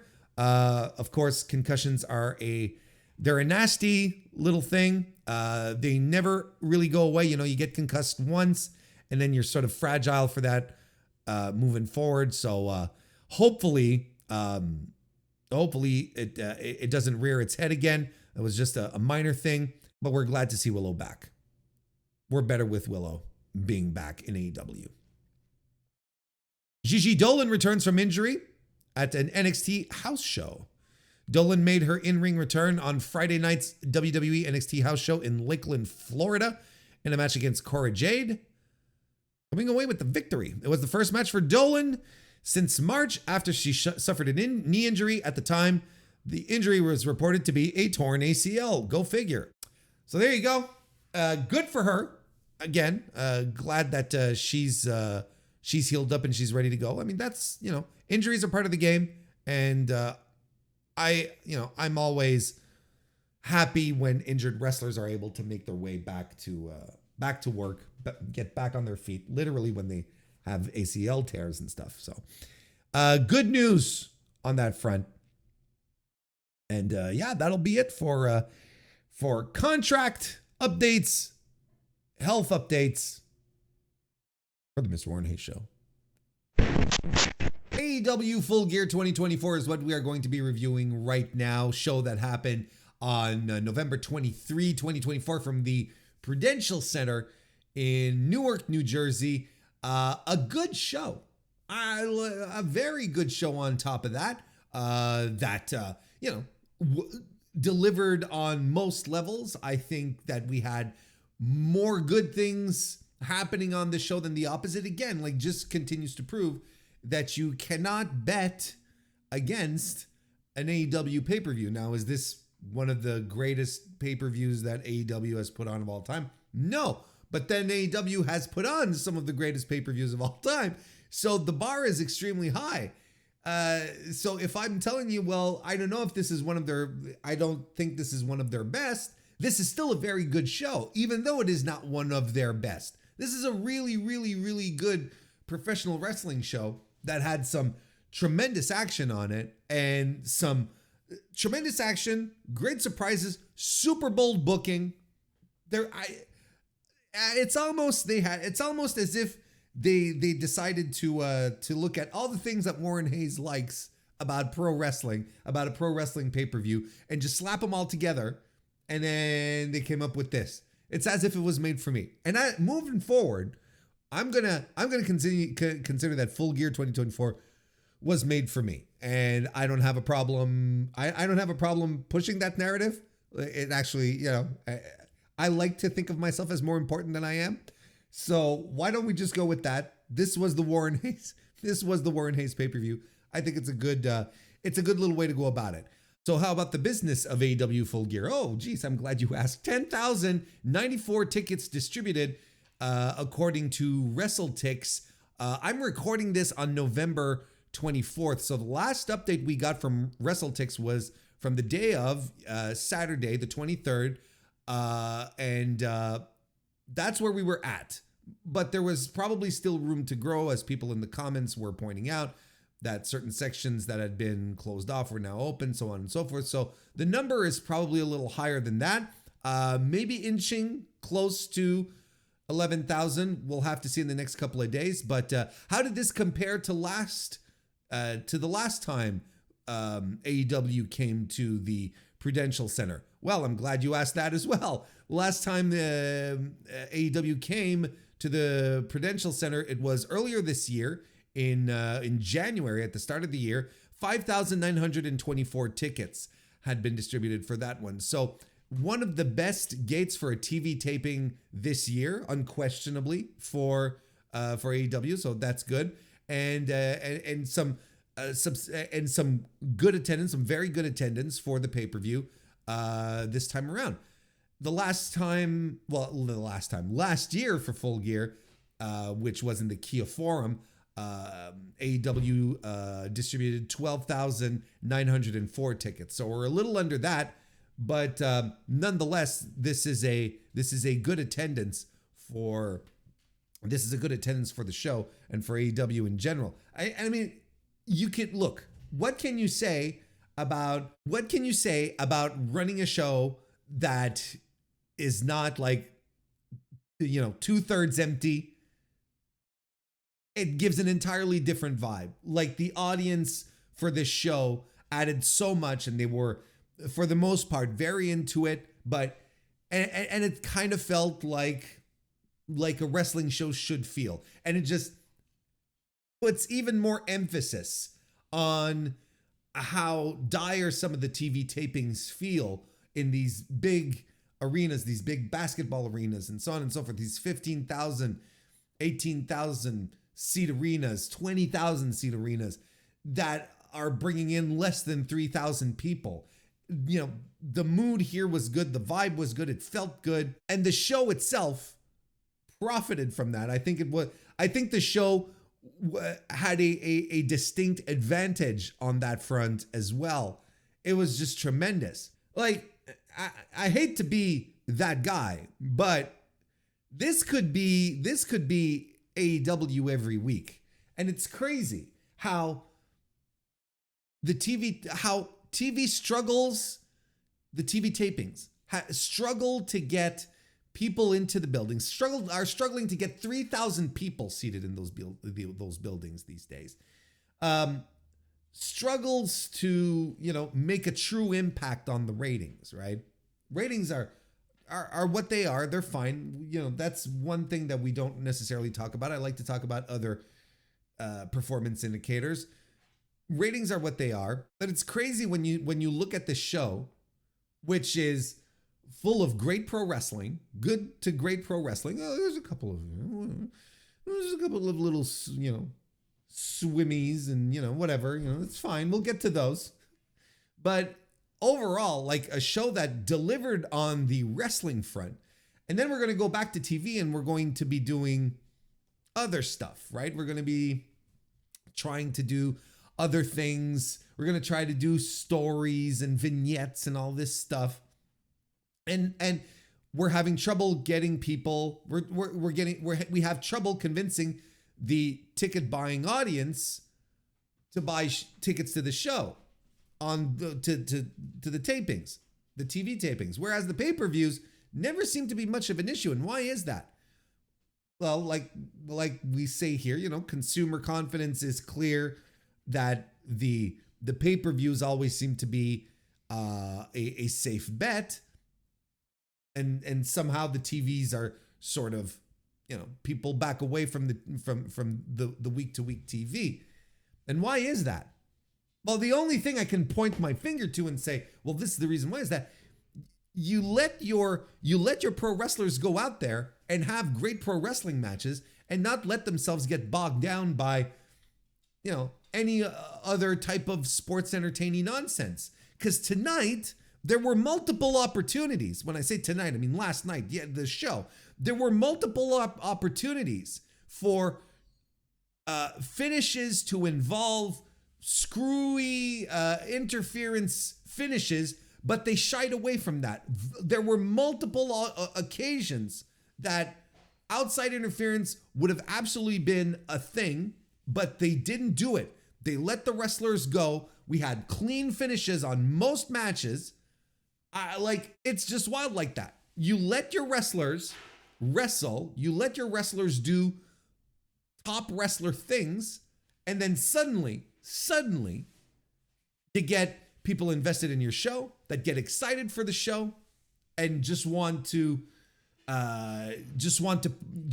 get excited for what you do. And then they'll be like, yeah, we're gonna pay money to see this because it's a great show. Why isn't it the case on the week to week? There are multiple reasons for this, and I think one of them is, just getting bogged down into nonsense, into sports entertainment bullshit that a lot of us wanted to flee from and now has returned or has arrived in AEW, and it's been there for a while now, and ends up sometimes giving AEW the perception that it's just WWE light. There's nothing that really differentiates it. And if you want the sports entertainment, well, you're going to go with the guys who've been doing it for the better part of 30 years at this point, 40 years, and who are the market leader and who will do it better than this company here. And the one thing that this company does better than the other company is what we got at Full Gear: pro wrestling matches. That it's just as simple as that, with satisfying finishes, compelling matches, great performances. That's it. Why don't we go right ahead and start reviewing it? We'll do our usual thing. We'll start from the tippy top, from the main event, and we'll work our way down. We'll see how it goes, because there's a lot of stuff sprinkled throughout. Why don't we go with them? So there we go. Jon Moxley defeated Orange Cassidy to retain the AEW World Championship. I was kind of down on this on the build to this match, right? And here's the thing: is like when I talk about AEW Dynamite on a week to week basis, and I'm talking about how the build to the pay-per-view doesn't feel as exciting, doesn't feel good, that there's stuff that clearly we're missing the boat on or whatever. Yeah, I'm not, unless I'm saying it specifically, I'm not talking about the quality of the match. Unless I'm talking about the quality of the match where you put two people together and I'm like, well, this is going to stink. I don't think I ever said Jon Moxley versus Orange Cassidy is going to be a bad match. I think that was preposterous, but I did rag on the build. Why? Because the build gets you excited for the match. The build, especially when it comes to your main event match, that should be the one that draws people to plunk down money to come see your show or buy it on pay-per-view. And I thought the main event build wasn't particularly good. I thought it's over the past couple of weeks, I think there was a time where it was really interesting, but it really did fall off, exposed a lot of weaknesses. I thought it was a little all over the place. It didn't get the juices flowing. To a point where I was like, I don't know how good this show is going to do. Clearly people turned out. Where we got over 10,000 tickets distributed, so clearly people showed up anyway. I'm excited to see what it's going to do in regards to pay-per-view buys. Are we going to be adding more people here than the usual range that AEW pay-per-views fall into? Well, we'll see how all that goes. This is just a sidebar. Coming back to the match, I never said, despite the fact that I thought the build was kind of shitty, I thought this match was going to deliver. And quite frankly, I kind of feel like this match over delivered my expectations. The last time that Cassidy and Moxley fought each other was really good, and I really enjoyed it, and I really liked this one as well. I liked this match tremendously, with this story that they were telling, that Orange Cassidy's greatest attribute is his heart. It's his determination. Like, Mox can swing at him with everything he's got as much as he wants all the time, but Orange Cassidy will continue coming back. He'll come back for more. He'll ask for more, and you can't really, you're going to have to work really hard to put the man down, kind of thing. So Orange Cassidy bleeds early on when Mox is brutalizing him at the start of the match, throws him into the stairs, if I'm not mistaken, and that's That's where Orange Cassidy bleeds, and we already know that Orange Cassidy he's a fantastic bleeder.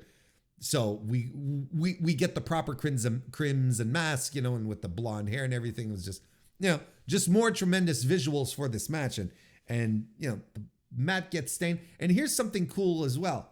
The entirety of the pay-per-view had been bloodless, which is not necessarily something you see all that often in AEW.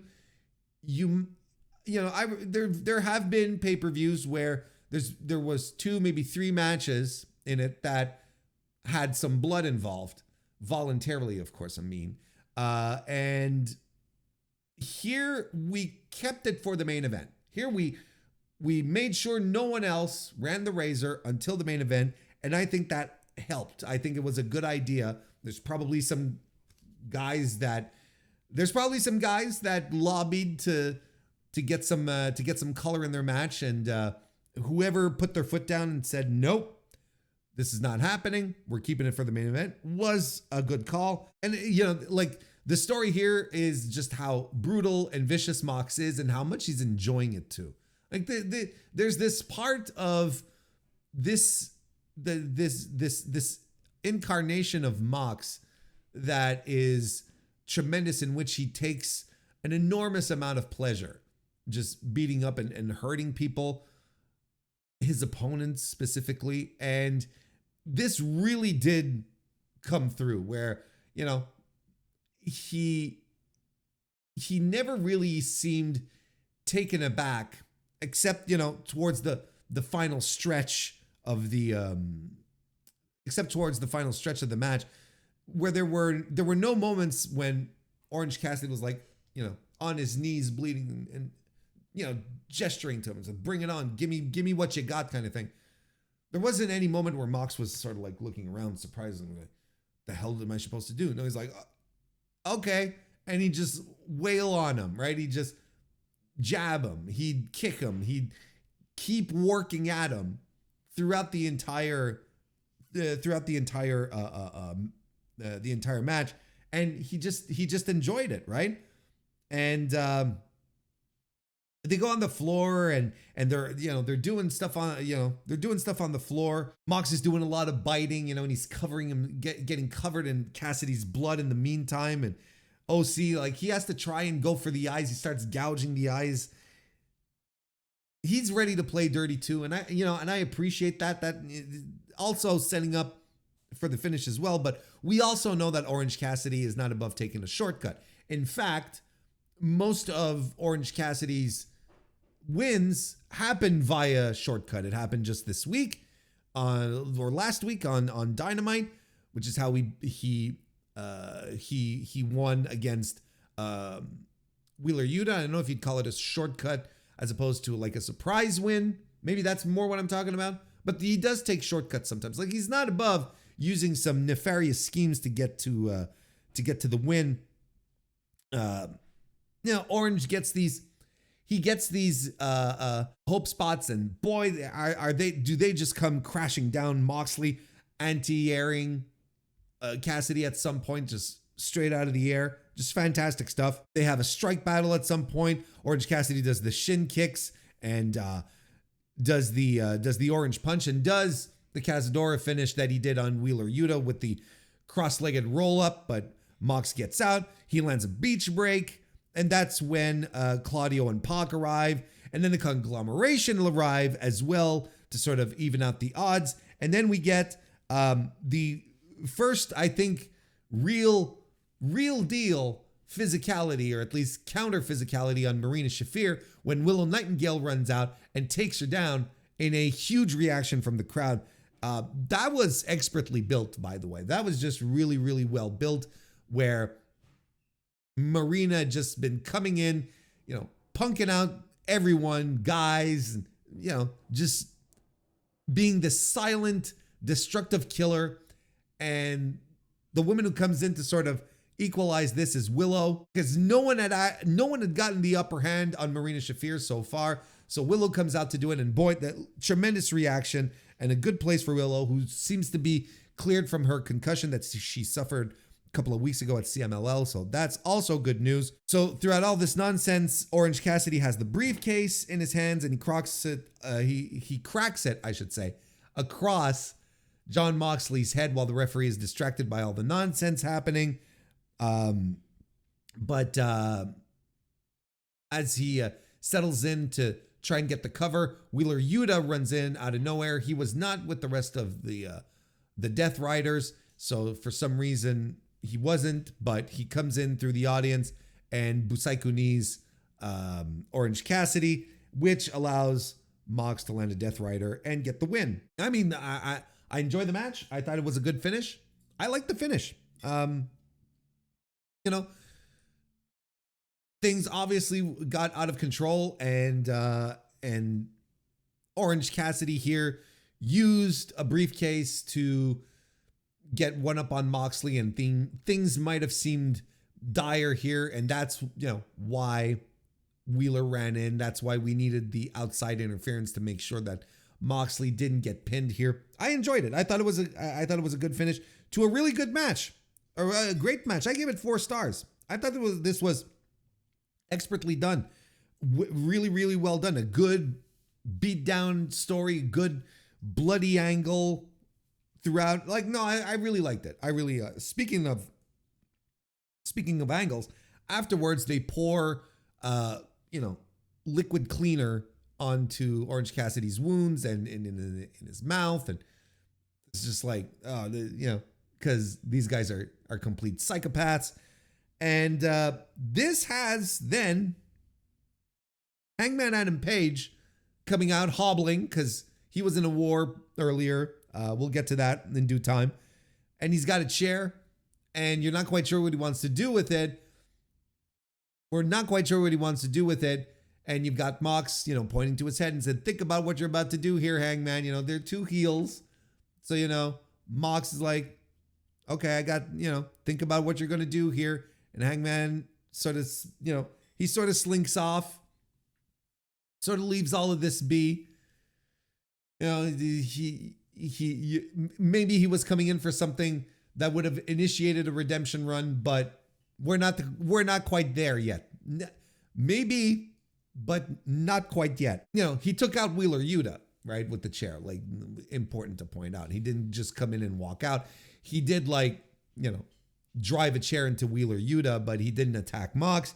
Then Christian Cage arrives, grabs Moxley, and lands the kill switch on him because he's got the goofy cash-in contracts thing. And then you think, well, okay, he's about to do it. That's when Hangman leaves, right? Hangman's like, do whatever you want. I'm done here. And that's when he leaves. But then Jay White runs in to take out Christian Cage, who was about to sign, reminding us of when Jay White came in and said, Christian Cage, when Jay White came back from injury, he had said in a promo, I'm coming after Christian Cage. Christian Cage, I haven't forgotten about you. You injured me, you took me out, kind of thing. That was the thing. And then so he takes out Christian Cage. So there's still no goofy cash-in nonsense happening. So, whatever. But this was completely chaotic, right? It's like, this is just stuff happening after this thing is happening, then this thing is happening, then this thing is happening. And finally, the Death Riders, they see the opportunity. They hit the powder. They hit the bricks. They take a powder. You take a powder, you hit the bricks. That's how it goes. You can't hit a powder because the powder will just dissipate. It's just like punching air. That wouldn't make sense. Why would you hit powder? There's no reason for that. Hitting a brick, that's something else. That ergo the expression, right? And you take a powder because you take it with you. I guess. I don't know why taking a powder. Look, we'll figure this out. We'll do some research, and we'll come back regarding the origins of the expression "take a powder" and why does it mean to run away, escape, get the hell out of Dodge. That one I think is pretty clear. I think everyone gets that one. Anyway, talk about a useless little sidebar here. But the Death Riders go back and they go for their car, and then you have a car run in and crashes into the pickup truck that that they had arrived in, just like completely T-bones it, right? And they're like, oh my God. So they steal a car and they leave. And you know, commentary is like, oh, who, I wonder who did that? Who T-boned the car? And the car is like covered in skulls. It's like airbrushed in skulls everywhere. It's like, well, we all know who it is. Like, this is not, you know, the car is designed to look like something Darby Allin would drive. So there you go. Darby Allin was the driver of the car. He comes out and he started screaming at Mox and the Death Riders and whatnot. So, chaotic finish to the main event. That's already setting up a lot of stuff for World's End. I would be confident in saying that the main event for World's End, based out of what we got here, is going to be a multi-man match. I think it's going to be a 4-way. With the way things had been set up here, we're going to have Jon Moxley versus Christian Cage versus Hangman Adam Page versus Jay White. I think that's the thing that's going to happen here. And then it starts to make even more sense as to why they had made Jay White a babyface, because right now you've got 3 heels in this match in the setup. This is indeed what they're going with. And then there's Darby on the outlier, right? There's Darby who's still the outlier in all of this. So he might be, you know, he might be the guy to like go after the title after World's End, going into. But what would that lead us into Revolution then? Is this your Revolution main event? Is that a big enough main event? Maybe, because I felt whatever Darby was doing with the Death Riders was a lot more compelling than what Orange Cassidy had been doing. So there's probably ways to ignite this and make it alive, make it thrive even more and build even hotter. So, you know, we might be jumping the gun a little bit on this one, but I feel like that sort of feels like the plan. We'll see how it goes. But yeah, it really does feel like a 4-way match that we're getting at World's End, which, you know, doesn't tickle my fancy. It doesn't tickle anything actually on me, not just my fancy. It doesn't tickle me at all. Like, there's nothing in, I'm not a fan of multi-person matches for your titles. Just build a contender, right? Just build a contender, one-on-one. That's just me. But I thought the angle at the end was fun. It was chaotic. You know, kind of what it should feel with the Death Riders, right? But the match I thought was really good. I thought it was a great little match, great little main event. You know, and there was one really great convincing near fall. You know, that where Mox got his shoulder up like at the very last possible moment, right? Like Shinsuke Nakamura levels of 2.9, and you know, that kind of, you know, just absolutely brilliant the way he had done it, where because I bit and I was like, wait, they're not doing this. They're not giving the title to Orange Cassidy. Like, this doesn't make sense, but it was so close that I bit, and you know, that's all you can really hope for. I thought it was really good. Enjoyed it tremendously, even though the build wasn't all that great. Bobby Lashley defeated Swerve Strickland in a really good, really fun fight in which that told a story that needed to be that told the story that needed to be told here.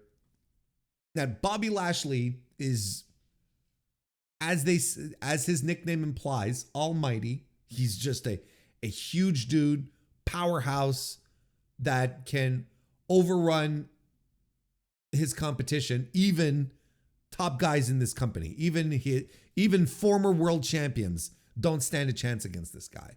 And I think that's that was a bold bit of booking to have him not like, we're not going to call this a squash. We're not going to be facetious and call this a squash because it was not a squash. But this was him exerting dominance over Swerve, who is absolutely a top guy, right? With this entrance that he has now, the camera angle, the pyro and all of that. Like, who were the dopes who were saying that AEW doesn't treat Swerve Strickland like someone important in the company? Who are these weirdos? Who are these weirdos? You need to point them out to me, because it's a demonstrably bad take, and it's one that has been around for I think since he won the AEW championship, and it's something that people still harp on.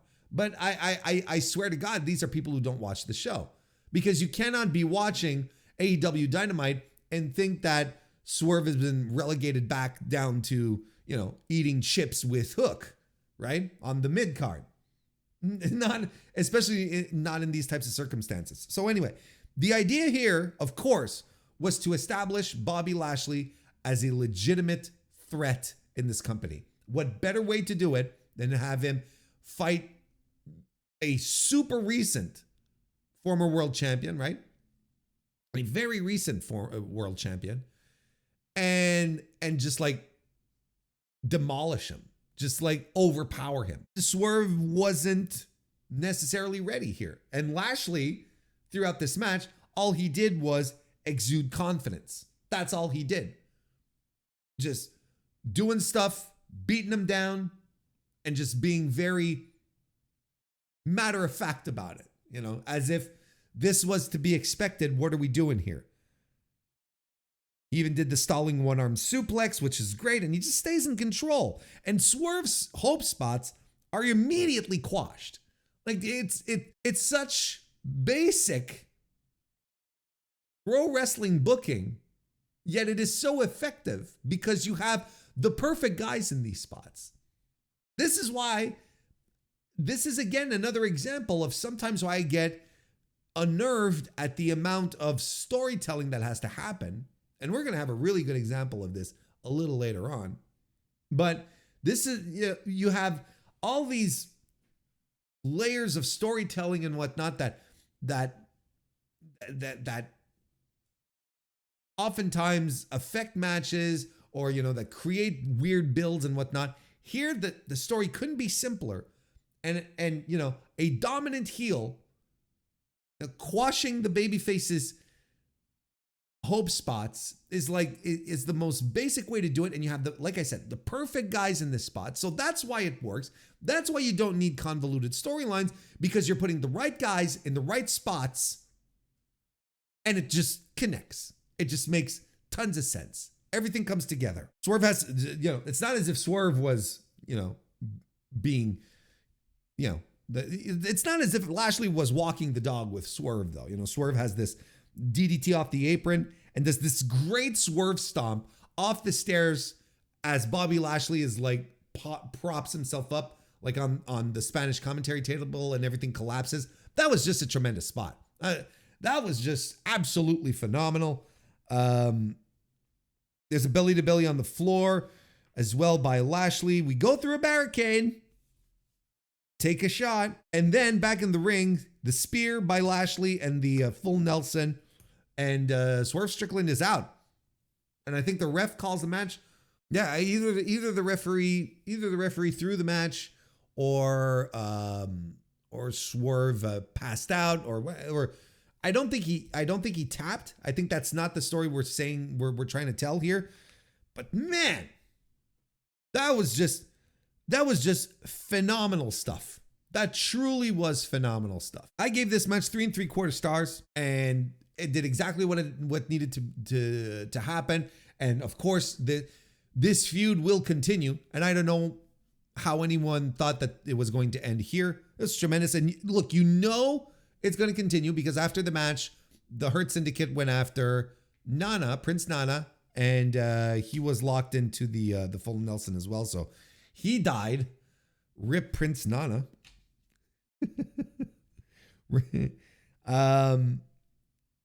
Yeah, I mean, there you go. Just a tremendous, outing by everyone here in this match. It was just like it truly was phenomenal. I was very, I was expecting something good. And this was actually really, really good. Good job.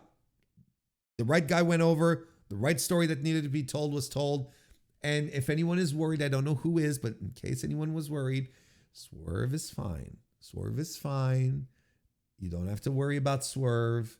He's gonna. Yeah, this is how we establish a good, solid feud. This is fine. And everyone, let's just see how all this goes. But we're on the right track here. And you know what? What's also been great. Yeah, I have only mea culpas to do here in regards to the Hurt Syndicate joining AEW, because I was not a fan of this decision, but so far this has been a hit. This has been a home run every step of the way. Lashley, MVP, Shelton Benjamin having tremendous TV matches where you're like, yeah, it's like put him in the C2. Like, let's do, like, this is going to be so far, nothing but hits. And you sort of wonder just how personally these guys are taking it, right? If they've got something to prove that they can, that the other guys are missing out, that it was a mistake to say thank you for your services. And if it is, look, a chip on the shoulder can take you a long way. Look at Taz's career.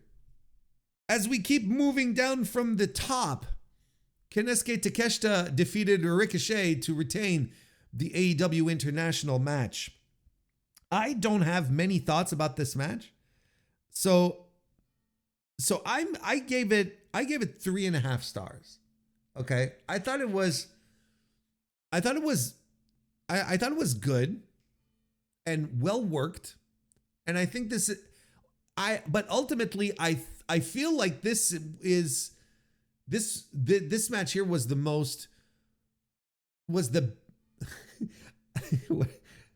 I thought this match was the best mediocre match I have seen in a long time.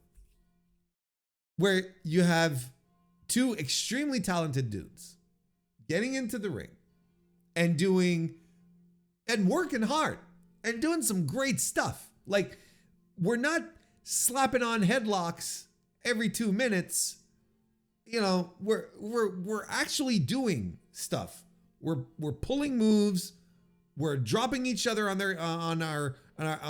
their heads, and we're doing things and fun things.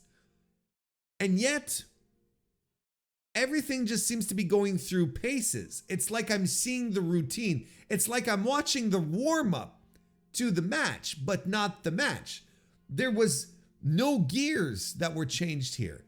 Like, you want to say about, there wasn't a third gear? I don't even think there was a second gear here. I think what these dudes were going through was just like the most bare bones stuff that they can do, like just to practice, to rehearse. They never got the crowd invested in it, and it sort of plateaued really early, despite the fact that, Ricochet's doing Ricochet things, doing his 450s, doing the poison ranas and the shooting star presses. And Takeshita, he's beating him up. He's doing blue thunder bombs. He's doing the wheelbarrow Germans. And yet this match is not sparking, right? And you can't really put the blame. You can't say, tough act to follow, Kyle Fletcher and Will Ospreay, which is going to be something that people are going to attach to another match, but I've got my own thoughts on that.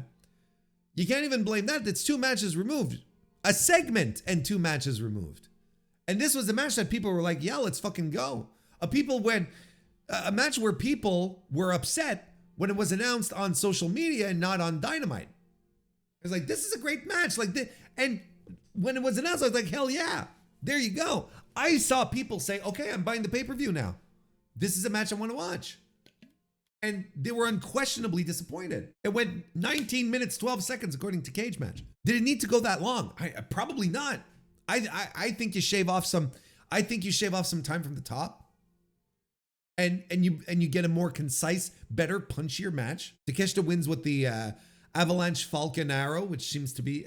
Is this his new finisher as opposed to the Rampage Fire, the Raging Fire, the whatever he calls it, the spinning suplex? It's a match that happened, and this is not what Ricochet and Konosuke Takeshita should be delivering. Matches that happen. It should not be in their. It should not be in their portfolio. It should be great match. Like that's the floor. Konosuke Takeshita is one of the best professional wrestlers out there right now. He's top 10 in the entire world right now. You could even entertain to argue a top 5 spot with me, and you'd probably end up convincing me fairly easily. Ricochet is Ricochet. And Ricochet is a tremendous pro wrestler. And one of these guys where, everyone feels like, he was never given the time to shine in WWE because Vince didn't want the flippy dudes, right? Well, where is top tier, top level Ricochet? I haven't seen him yet. Fine little matches, good little matches on Dynamite. And I was like, okay, well, this is the one, right? This is where he tears the house down, where we remind ourselves, that Trevor is just an absolutely fantastic pro wrestler. Look, I don't know. I don't know exactly what I don't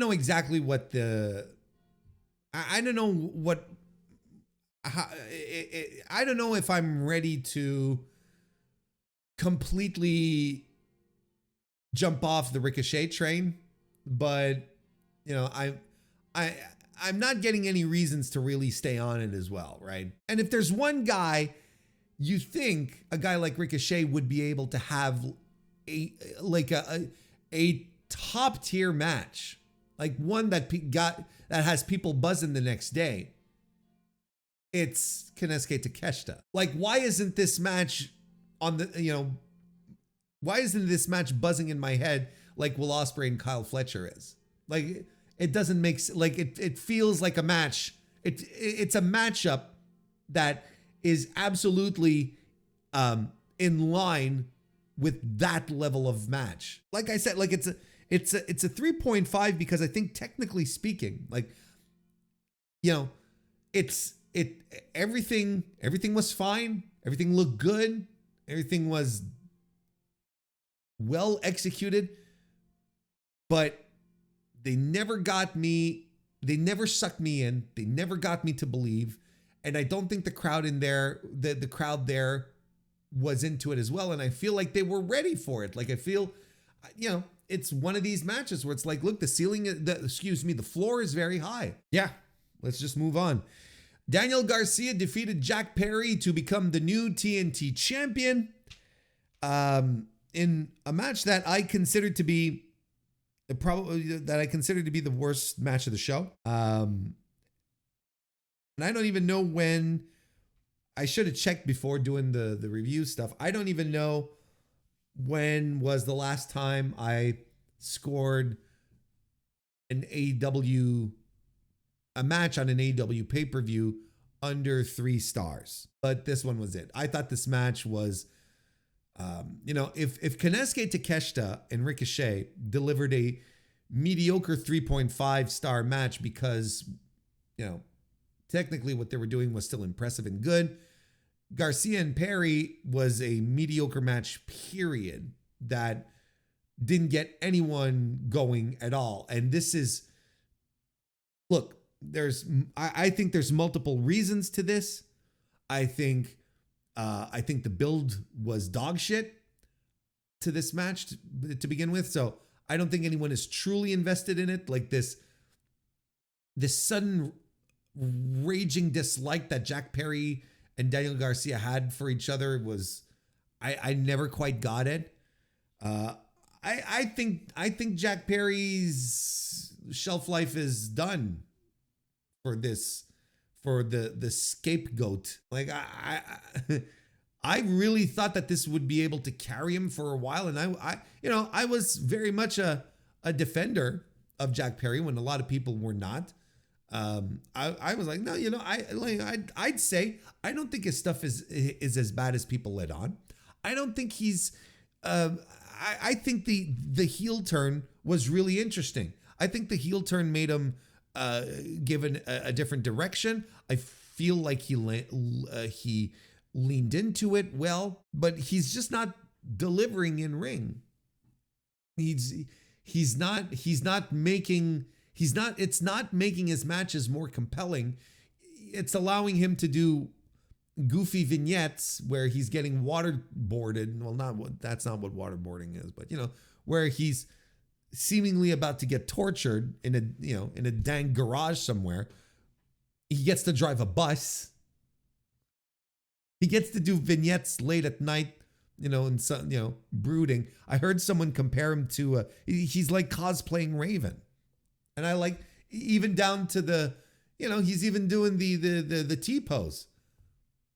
I'm like, yeah, this is pretty much it. Like, I agree. This is kind of like I hadn't thought about it, but now it made sense to me. Where it's like, yeah, he's cosplaying Raven, and Raven is such a. When Raven had his really good years, he was such a. It was such a time capsule, right? It's such it was such a gimmick that worked for the time that I don't know if you transpose it to modern day pro wrestling, I don't think it'd work as much, and you're kind of seeing it with what Perry is doing now. So I don't know, like it's not great. And I thought this was a very sleepy match. They lost the crowd here, in my opinion. And some people will argue, they had to follow up. They had to follow Kyle Fletcher and Will Ospreay. Well, yeah, but did they? Because they put a full-blown segment between, just to give some breathing room between the two matches, because they knew Ospreay and Fletcher were going to tear the house down, and so they gave the buffer of the women's the Mariah May's celebration thing, so that people could catch their breath and then get back into being into this match. But look, I know people naturally like Daniel Garcia. I know he's got the babyface energy to him, but but I don't think anyone really cared about it, because I don't think Jack Perry's all that interesting. And Jack Perry at some point in the match offers the TNT title to Garcia, and it's like, come on, hit me, right? Because the last thing that we're talking about in the garage segment with the bus and the crowbar and the bucket of water was, Jack Perry going, you don't have the darkness in you. You don't have what it takes, kind of thing, right? And so this was like him having Garcia confront the reality. Well, do you have it in you or not? And he tossed him the belt, and Garcia refused to do it, because we have to do these things in matches, and it doesn't matter. And it's not compelling. It's not interesting, because none of this has been interesting. Anyway, I don't have many more thoughts. I'm a little disappointed that Daniel Garcia won, because I was of the firm belief that Daniel Garcia, that the best way to get Daniel Garcia over and strap a title on him would have been to have him get into the Continental Classic and have the sports-based story of him redeeming his poor performance from last year with a good performance this year. Maybe one where he starts off losing matches, and then has the big comeback to win the block kind of thing, right? The Naito storyline for the G1, right? Those of you who know what I'm talking about, you know what I'm talking about. You give him the Naito story in the C2, and then he goes to the finals and he faces Kazuchika Okada and he beats Kazuchika Okada for the title. And that's where you pull out the home videos and the call with the mother, all of this stuff, where she says, oh, this is how I raised you, so on and so forth. That's when it becomes much more impactful. And that's where you can really get behind babyface Danny. Because then Danny, he wants to prove himself. He's finally shedding his insecurities about who he is as a pro wrestler. And he focuses on winning, and he gets some big wins in the C2, and he gets Okada, and he's the guy who beats Okada. That's how you build a star, not with the cold as ice TNT title. I don't care that he won it. Now, he declared himself for the C2, right? Nonetheless, I think it's at the press conference, either he or Tony Khan, I don't remember, but said that Daniel Garcia was going to be in the Continental Classic. Now, the fact that he has a title pretty much disqualifies him from getting to the finals or winning the block or whatever. I don't think this is going to be. I don't think this is going to work. I don't think this is going to work as efficiently had they went with my idea, my very good idea of having Garcia lose against Jack Perry, but then have the really hot run in the C2 to get people hopeful and excited. Not unlike what they did with Eddie Kingston last year, right? It's kind of like the same thing. I think it's a good spot to build, guys. You really could have done something special, and you done screwed up. You messed it up, friends. So, but look, as far as Daniel Garcia being a champion, I'm for it. Don't get me wrong. I'm okay with it. I'm excited to see what kind of run he gets with the TNT title. Maybe it'll return to, maybe it'll be defended more. Maybe it'll stop being, feeling cold. But as for the match itself, I give it 2 3/4 stars. Then, we had the Mariah May celebration thing that happened just before, where she comes out. She's she's introduced by Mina Shirakawa, who has pretty good English, if we're being honest. And she introduces Mariah May. Mariah May comes out, calls her best friend, love of her life, etc., etc. And then they start dancing, and Mariah grabs the bottle of champagne, and she's winding up to crack it across Mina's dome, who is unaware. She's dancing, she's unaware, but then she does a spin move, and then sees Mariah has the bottle, and then Mina just kicks it out of her hand, this tremendous kick in heels on top of that. And I'm like, okay, this is impressive. I gotta tell you, that was pretty cool. And then Mina spears her off the ramp and through a table. They bounced off one table and they crashed through the second one, which could not have felt good. And then Mina's bleeding from the mouth. Probably did a little blood capsule thing, and then starts smearing blood all over Mariah's face, reminiscing the Tony Storm angle. I think it would have been kind of cool to have Mina do a Tony Storm again on Mina, right? Mariah is winding up with the bottle. Mina turns around and whack, just collapses it across her face, right? And then with the blood and everything, because Mariah needs some juice, man. I don't think she's been very good. I think this is and it goes hand in hand with booking. Don't get me wrong, but I think I think a lot of stuff was fumbled because they expected a lot out of Mariah May where she might not have been ready to be in the spots they put her in, with angles and trying to come off as a heel. She, early on after she won the title, well, even after the shoe angle, her promos would come across as very contrived, very fabricated, rehearsed, as if she was reading lines. It never felt natural, organic. She may slowly be getting her footing in that role, but as it stands, I don't think her heel turn has been as successful as the angle. I think the angle was all the way up here, and expectations were set very high, which is fine because the angle was tremendous. But then everything after sort of floundered.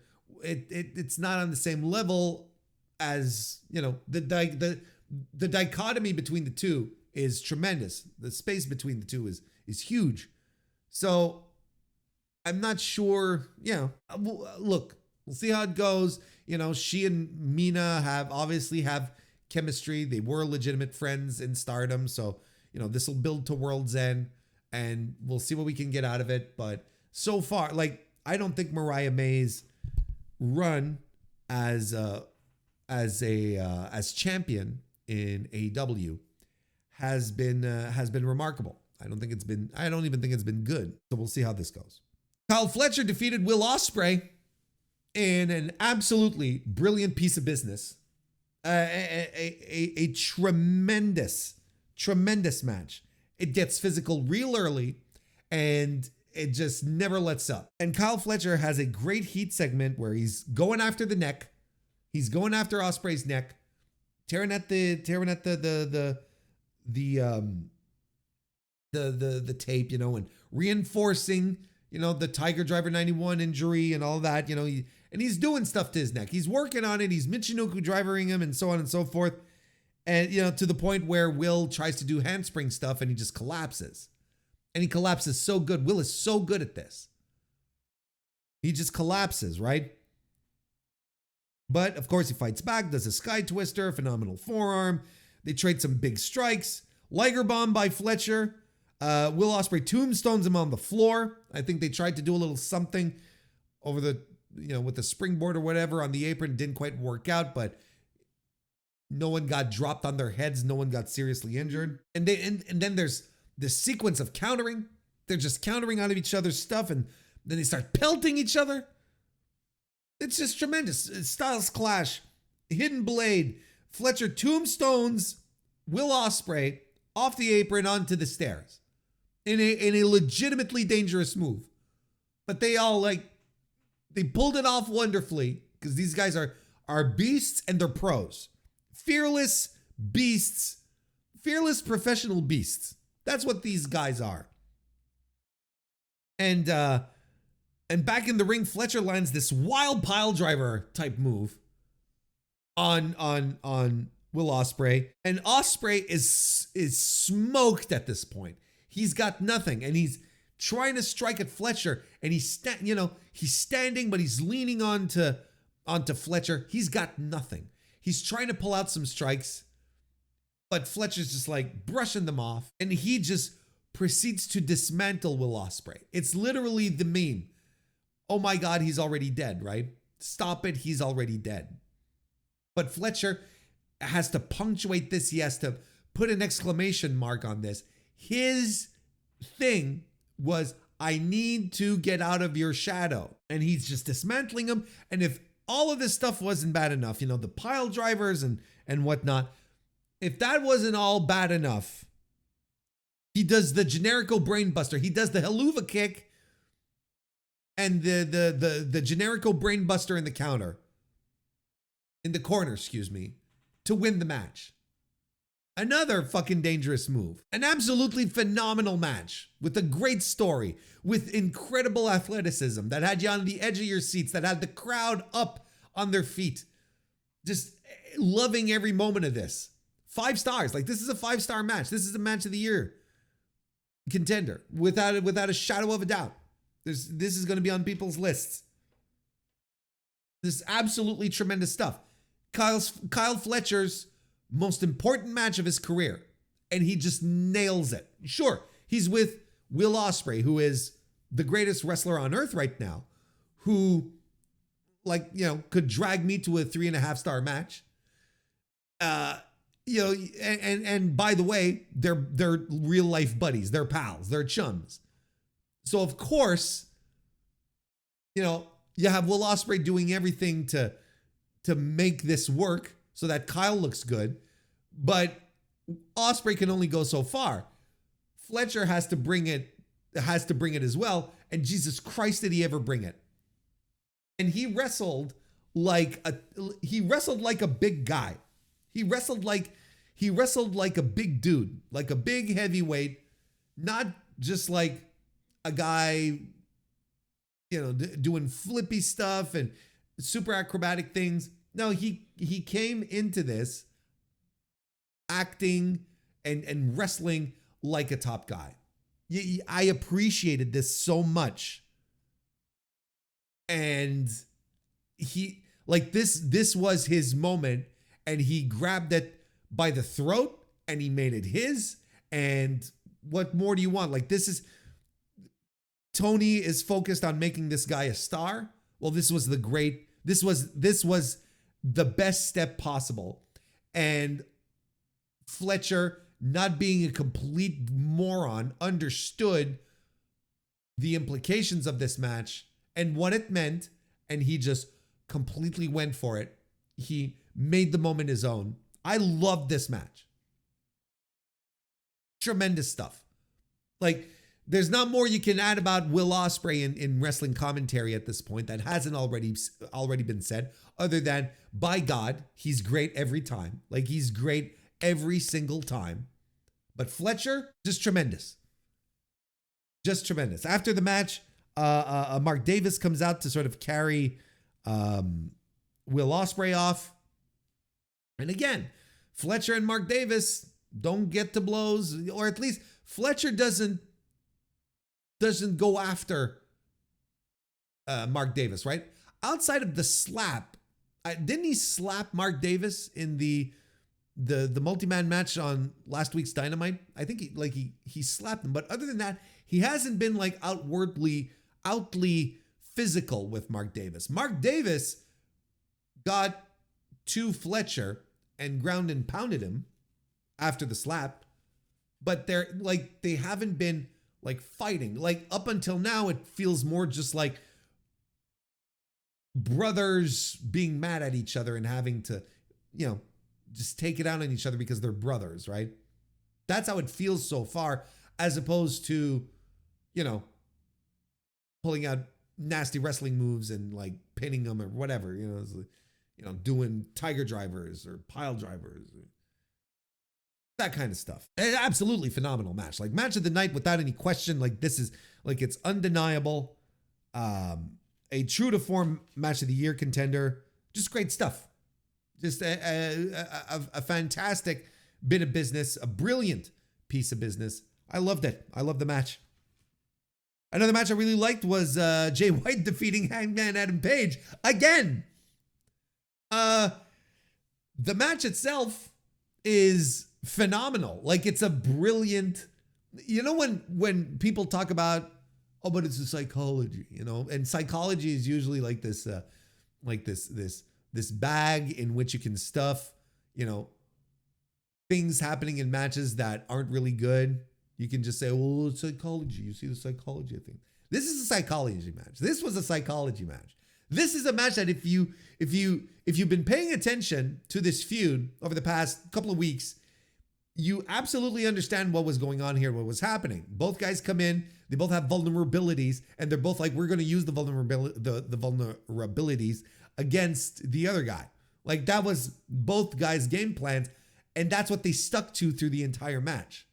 The legs of both guys, Hangman, it's the hip or whatever the fuck. Look, it was tremendous. And the idea of working the limbs, but working them so specifically was great. But on top of that is that you have these guys countering each other as well.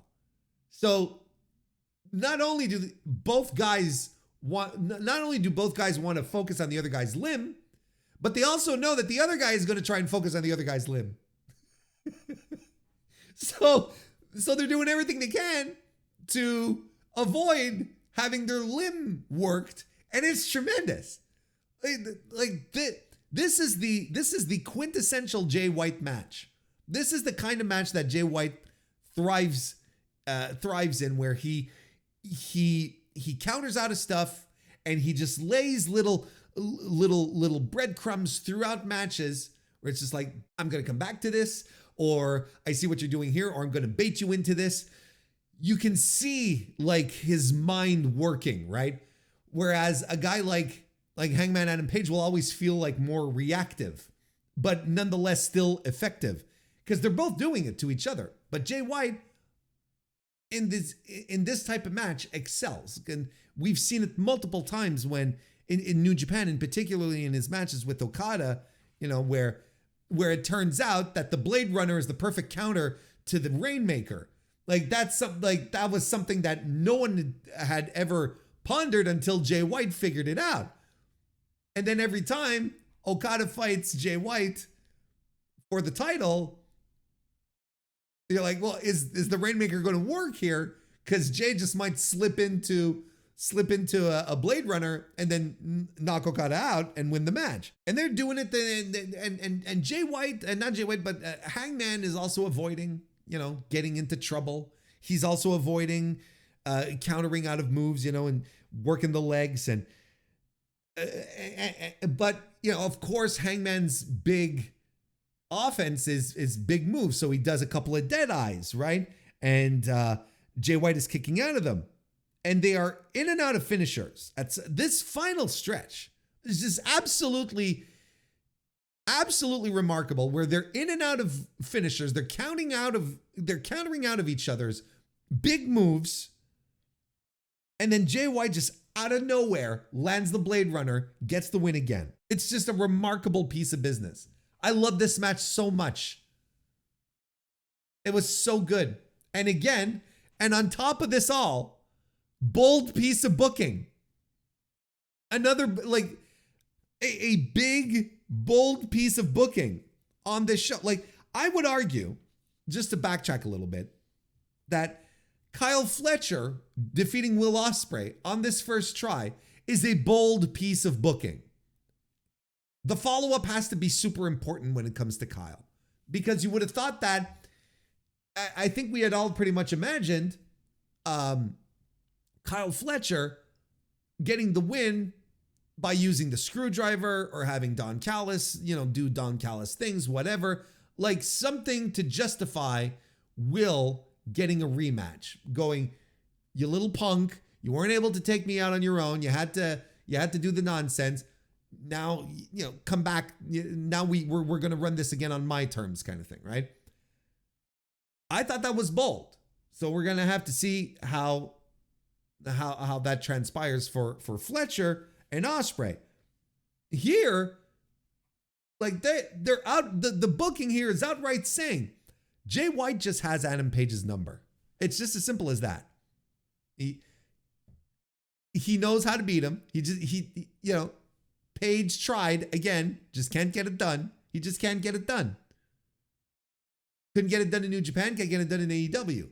And that's I love that kind of booking.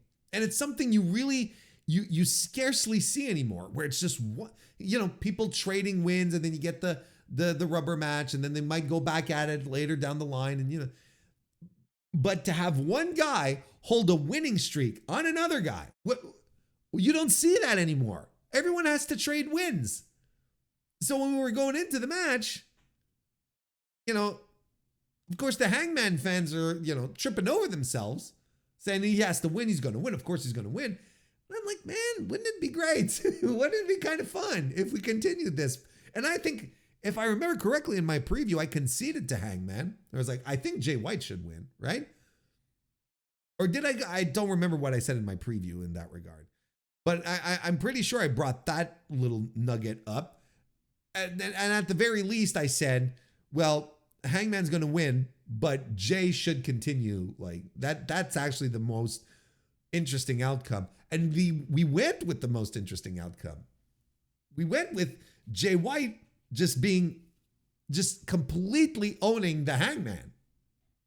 And I think this is good. Like, this is stuff you can revisit anytime. Like, this is something, this is what we mean when we talk about sports-based storytelling. Just as simple as this. This one guy cannot beat the other guy. Every time they fight, the other guy always has a leg up on him. Every single time. That's what we mean. It's not, people sometimes seem to think the sports-based presentation, no, it's boring. It's just about wrestling and doing grappling, which is dumb in and about itself. But this is the kind of stuff that you can easily use and will be used to reignite, Hangman and whoever, right? Hangman and Jay White, actually, not Hangman and Jay White, not Hangman and whoever, but Hangman and Jay White. And if we did more of these sports-based presentation, these sports-based stories, they could all fit in at any given moment. You could just flip a switch and they'd be back. You wouldn't have to do War and Peace stories, right? I look, this was tremendous work. 4.5 stars for me out of 5, of course.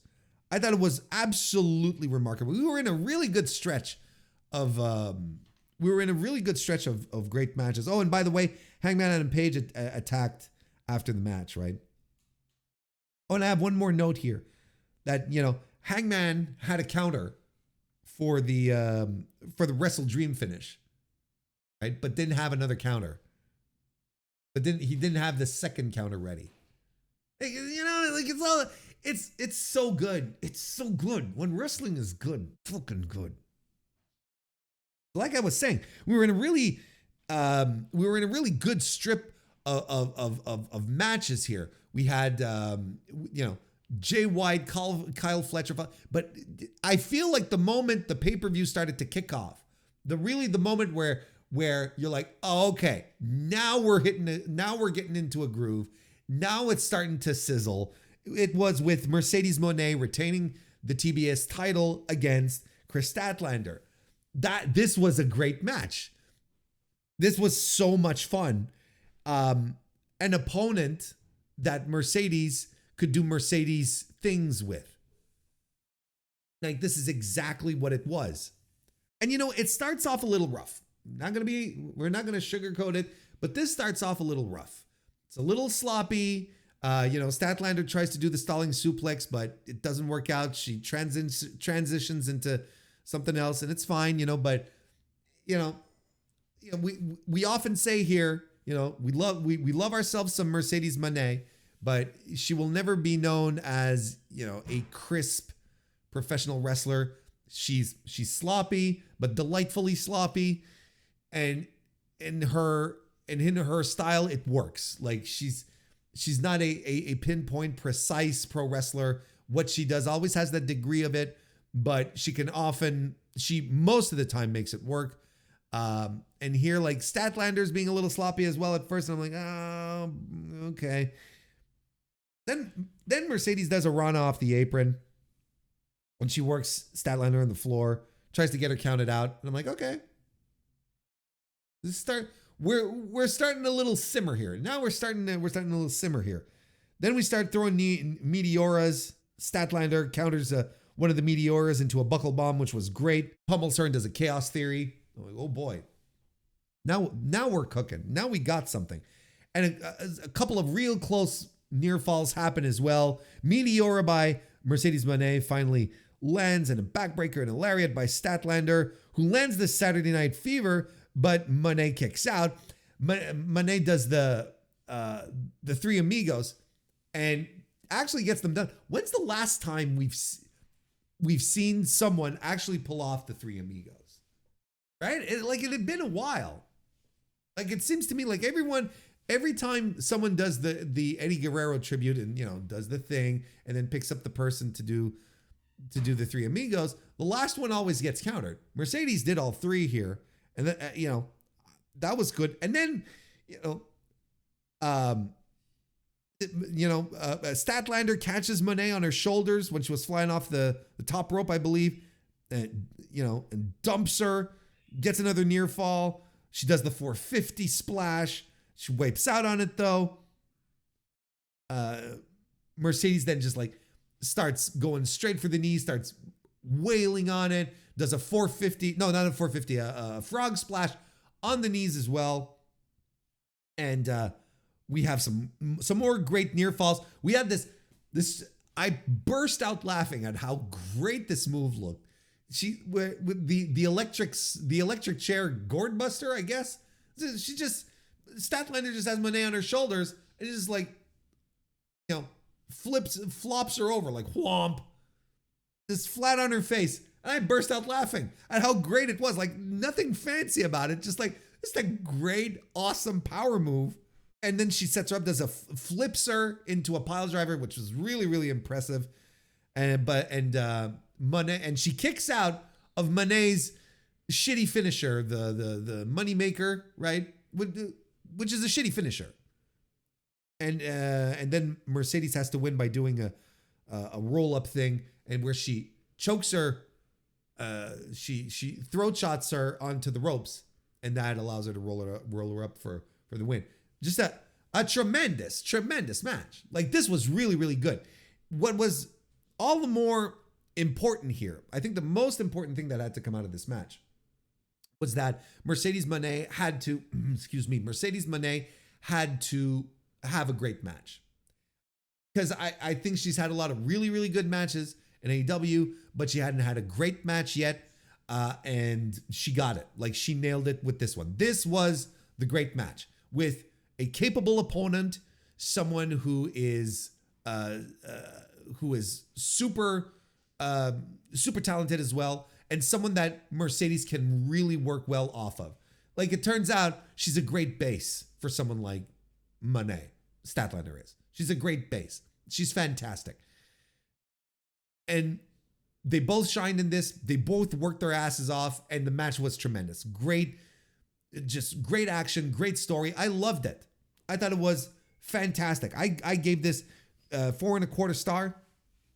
That was really happy when it happened, and a great match. And to circle back to a point I was making earlier, this build was absolute dog shit. Like this was a match that I thought was complete and utter nonsense. What have I been saying in regards to Mercedes Monet ever since she joined AEW earlier this year?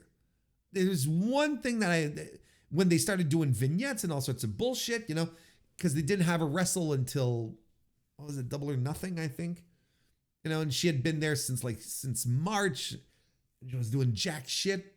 And then she was doing the vignettes, and the vignettes were really heavy-handed. Let her wrestle. Let her wrestle. Mercedes Monet, Sasha Banks, she's one of the best wrestlers, women wrestlers in North America. And that's how she works. That's how she gets herself over. Put her in the ring, let her have great matches. That's all you need to do.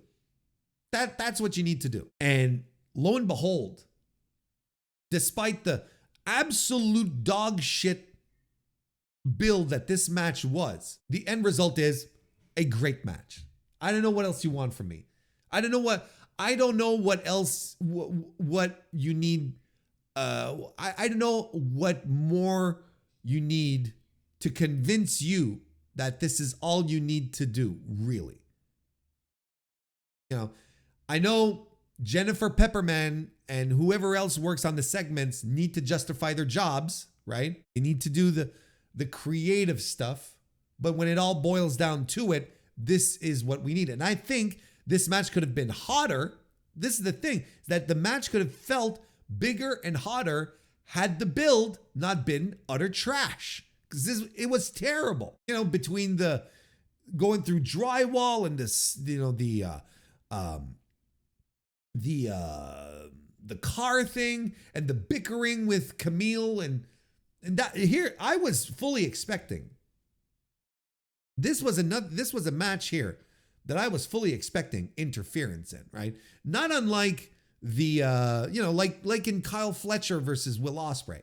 clean as a sheet. I was expecting Don Callis to get involved, but no. Kyle beat Will, clean as a sheet. No asterisks, nothing. Same thing here. I thought Camille was going to run down to the ring and do something to redeem herself in the eyes of Mercedes Moné. Nothing. Clean as a sheet. And this was all great. So it goes to 2 points that I've been making in this review. You let Mercedes Moné do what she does best. You let her go out there and have great matches, and don't try to overcomplexify builds to try and make them cutesy and whatnot, because sometimes it just falls on you. It falls flat on your face, and you're keeping matches from feeling hotter than they should be. And goes to the larger point, because I said there were 2 points, goes to the larger point of letting your talent go out there and do professional wrestling things. And AEW is better for it. Everything, like these matches that we saw, this one here, and especially Fletcher and Ospreay, WWE can't do that. WWE cannot do that. They won't. It's just not who they are. It's not what they deliver. This is how they stay different. This is how they differentiate themselves. It's tremendous stuff. I was really into it. 4 1/4 stars. I said that already. MJF defeated Roderick Strong. Yeah, I gave this 3 1/4 star. I don't know. I thought the work was good. I thought it was a pretty good match.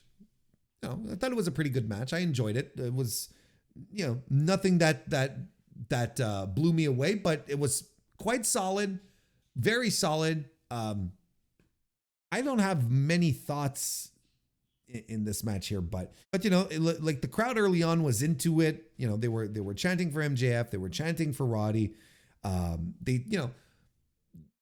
A lot of signature Roderick Strong offense, the backbreakers and the chops. Early on, Max's chest is complete. It's like glowing red, right? But I like the finish. I thought the finish was a lot of fun. MJF gets the salt of the earth in, kind of out of nowhere for the win. I thought that was tremendous. I thought that was actually really good. But yeah, again, I'm not clamoring to the heavens, that this was a great match, but this is a good little match that, warmed this up properly. After the match, MJF Pillmanizes Roderick Strong's arm. After that, Adam Cole runs out. Why didn't he run out before to prevent the Pillmanizing? Well, he was probably on his switch. Give him a break. And then Kyle O'Reilly arrives, and he sort of, shakes up Adam Cole and is like, look, I told you this was going to happen, kind of thing. It's like, all right. Fine. And then Adam Cole again is looking conflicted. Like that's how he's been finishing every segment since he's been back, I think. Looking conflicted. I think that's his default mode. It's like looking conflicted. And then the show opened up with the World Tag Team 4-way match where Private Party retained their titles against the Kings of the Black Throne, the Acclaimed, and the Outrunners. I think I said earlier on that, and I apologize for this. I said Daniel Garcia and Jack Perry, I thought was the worst match of the show at 2 3/4 stars, right? Actually, I thought this was the worst match of the show. 2.5 stars for me on this one. I thought it was extremely sloppy and was focused a lot on the story of the Acclaim splitting. Just get it over with. I cannot put over enough the idea of Anthony Bowens joining the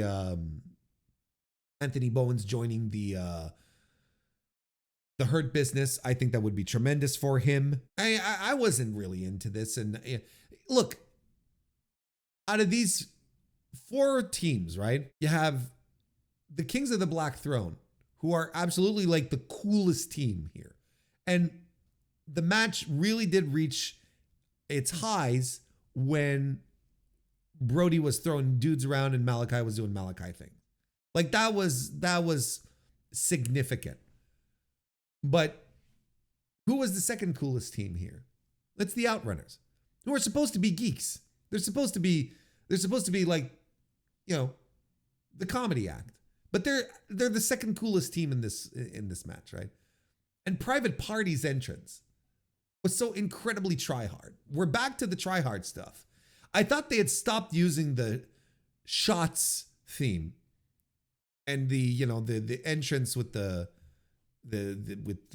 security dude and the velvet rope thing, because they were a serious tag team now. Now, like 2 weeks after, 3 weeks after winning the title after being a serious tag team, we're back to being the goofy. We're back to being, you know, whatever this was. Got all the girls there with the fucking glow sticks and the.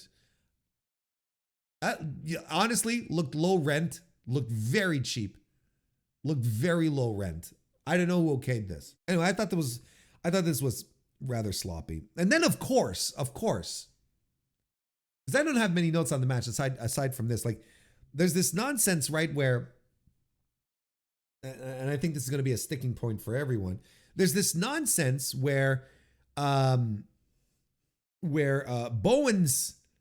and Caster, right, like they're kind of at odds or whatever the fuck.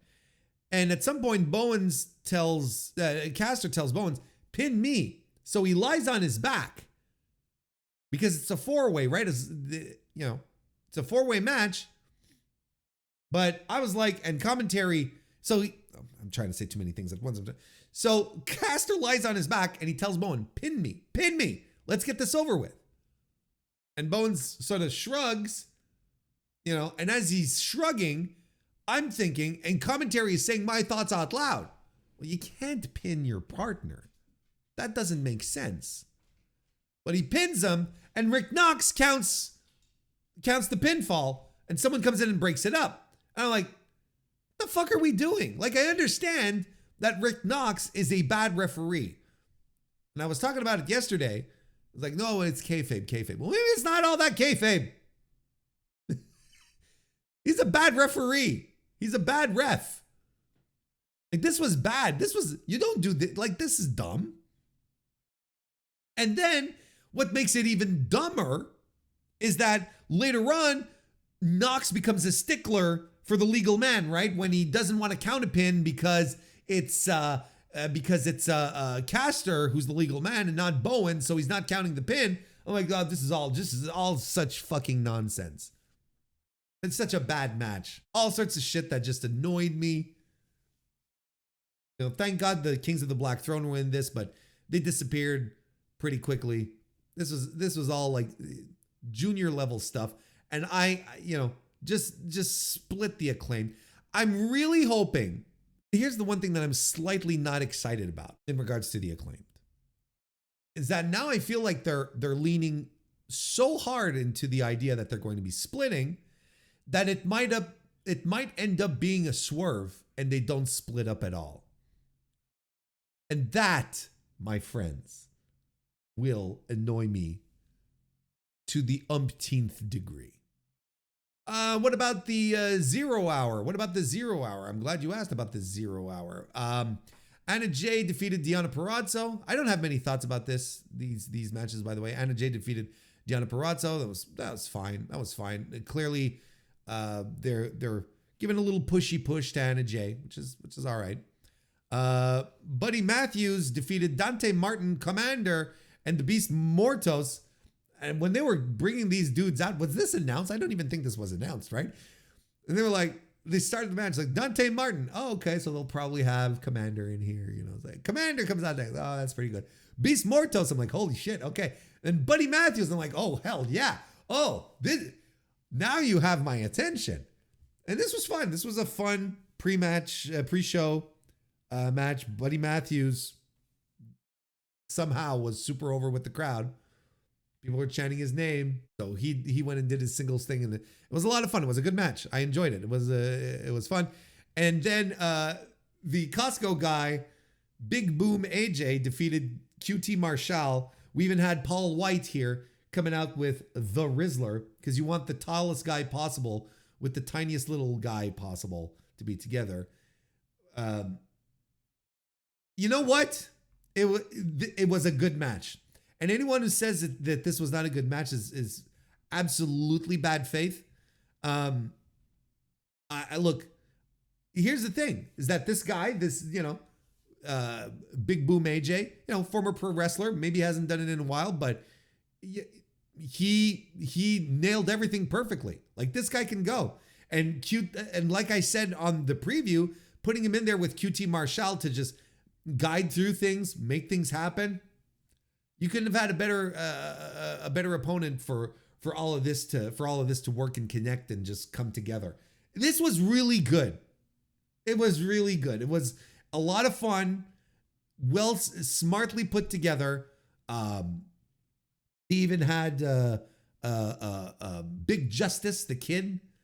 They had Big Justice do a spear on, was it Aaron Solo, who just like decided to come out of nowhere? Yeah, I think it was Aaron Solo. Anyway, the kid did a spear. The kid has a better spear than Charlotte Flair. and as expected, the Costco guy gets the win. And what do you want? I mean, this was fun. This was fun. And I'm sure, look, if you've been on my streams recently, you know how annoyed I am with the Costco guys. And this had nothing to do with their content, their usual TikTok content, which I think is trash. I don't understand. I don't even understand what people see in this. I don't know why people enjoy this, right? It's not for me. And but in and about itself, I look at the match and I'm like, this is pretty good. This is fun, actually. I enjoyed myself. And never once in the build to this pay-per-view did I say, oh, this match is going to suck. This match is going to be awful. I was giving Costco guy a lot of leeway. I was like, look, he's a former pro wrestler and he's in there with QT Marshall. Like, I saw everything coming together to deliver like a neat little pre-show match, right? And that's what we got. And that was never the issue, and still is not the issue that I have with the Costco guys. I think their TikTok content is brain rot. I don't know what the entertainment value is in seeing, pulling out your phone, holding, watching it, and then doing their little dances and this kind of junk. 'Cause it's junk. We don't have to mince words. It's junk. Oh, they got millions of views. Still junk. Just because people watch it a lot doesn't mean it's good. Sorry to say. Junk. You want to talk about views? Here's the thing. As I'm recording this again, like on November 24, okay? And we're doing this in the morning. I'm looking at the YouTube views for the 0 hour, AEW Full Gear 0 hour, and they are currently at 339,000 views. All right? But you'd say, that seems like a lot. But you would expect like a boost, right? You'd expect like a real deal kind of boost to make this, like, because these guys get millions of views. Well, we didn't get the millions of views on the pre-show. I mean, we didn't get even as many views as the 0 hour Forbidden Door pre-show from earlier this year, which stands at 350,000. We didn't even get. We're currently at about half the amount of views that we got for the AEW World's End show that happened like a year ago for the 0 hour, which stands at 611,000 views. So, everyone who keeps saying, it's like, oh, these are going to be new viewers. These are going to be new, we're bringing in new people, new eyeballs on the product. Like, are we? Are we really?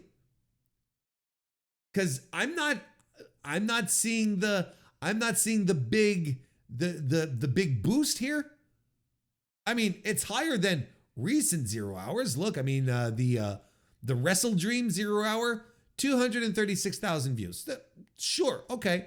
I'm not going to say that they won't have any impact at all. What I'm saying is this huge impact, that everyone was predicting. That's saying like, oh, these guys have millions of views on TikTok. And so, we're going to convert new eyeball.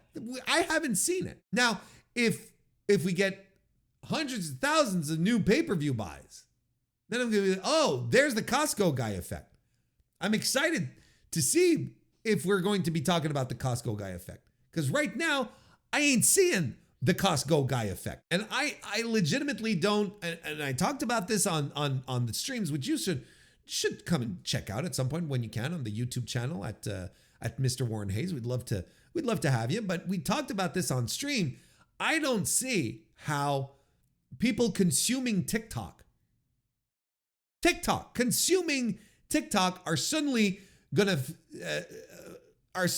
to dish out $50, $60 or whatever to watch an AEW pay-per-view because the Costco guy was on the free show. I don't quite get it. I really don't quite get it. But anyway, if there's anything notable to revisit here when it comes to the Costco guys and their impact on AEW wrestling, we will talk about it, but we're done for now. We've covered the entire show of AEW Full Gear 2024. Again, a show I thought was very good.